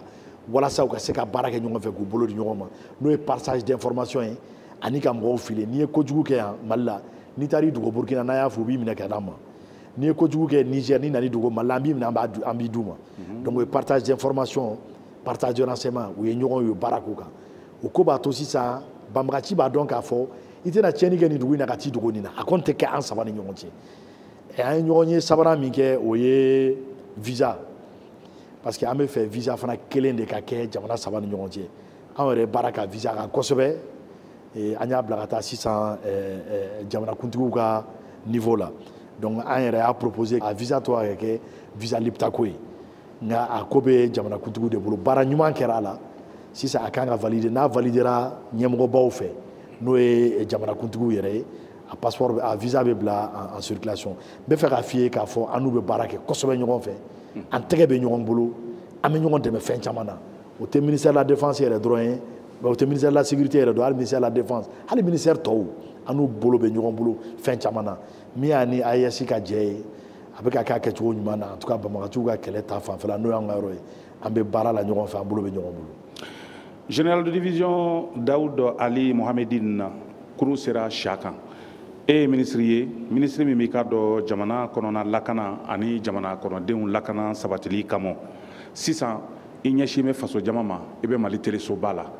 baro kuncɛ la welekan jumɛn b'i bolo ka ɲɛsin i jamana kɔnɔden ɲɔgɔn tɔw ma hali bi u ka se ka e n'i ka bolofara tɔw dɛmɛ baara la yaasa lakana ka se ka sabati ka bɛn jamana ko ma. Lakana tɛ se ka sabati ni jamanadenw tɛ bɛ min ɲini jamanadenw fɛ halisa u bɛ caman na dɛ nka halisa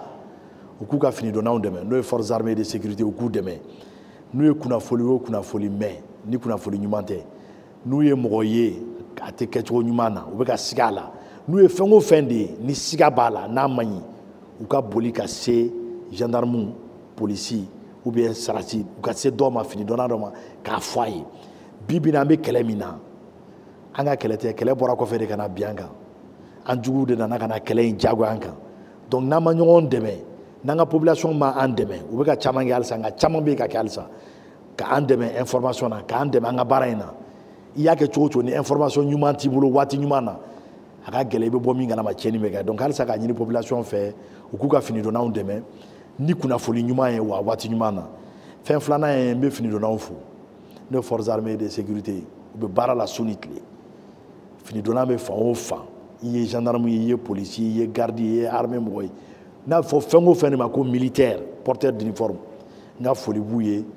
u ka cɛsiri la u bɛ baara la su ni tile. A diyara an ye an yɛrɛw bi fo ka i ni baarakɛɲɔgɔn bɛɛ lajɛlen fo dantɛ foli la an filɛbaw ala ye an garijɛgɛ baro kɔnɔna na ɲininkali minnu na ka ɲɛsin k'a dɔn k'a fɔ minisiri wa général de division Dawudu ma o tun ye nin ye min ye k'a dɔn radio jani.ml ale Kasim Traoré ani ale tun bɛ ɲɔgɔn fɛ o fana an ka foli bɛ bɛɛ lajɛlen ye an bɛ dugawu kɛ ala ka jamana kolo suma ala ka na ni basigi ye ala ka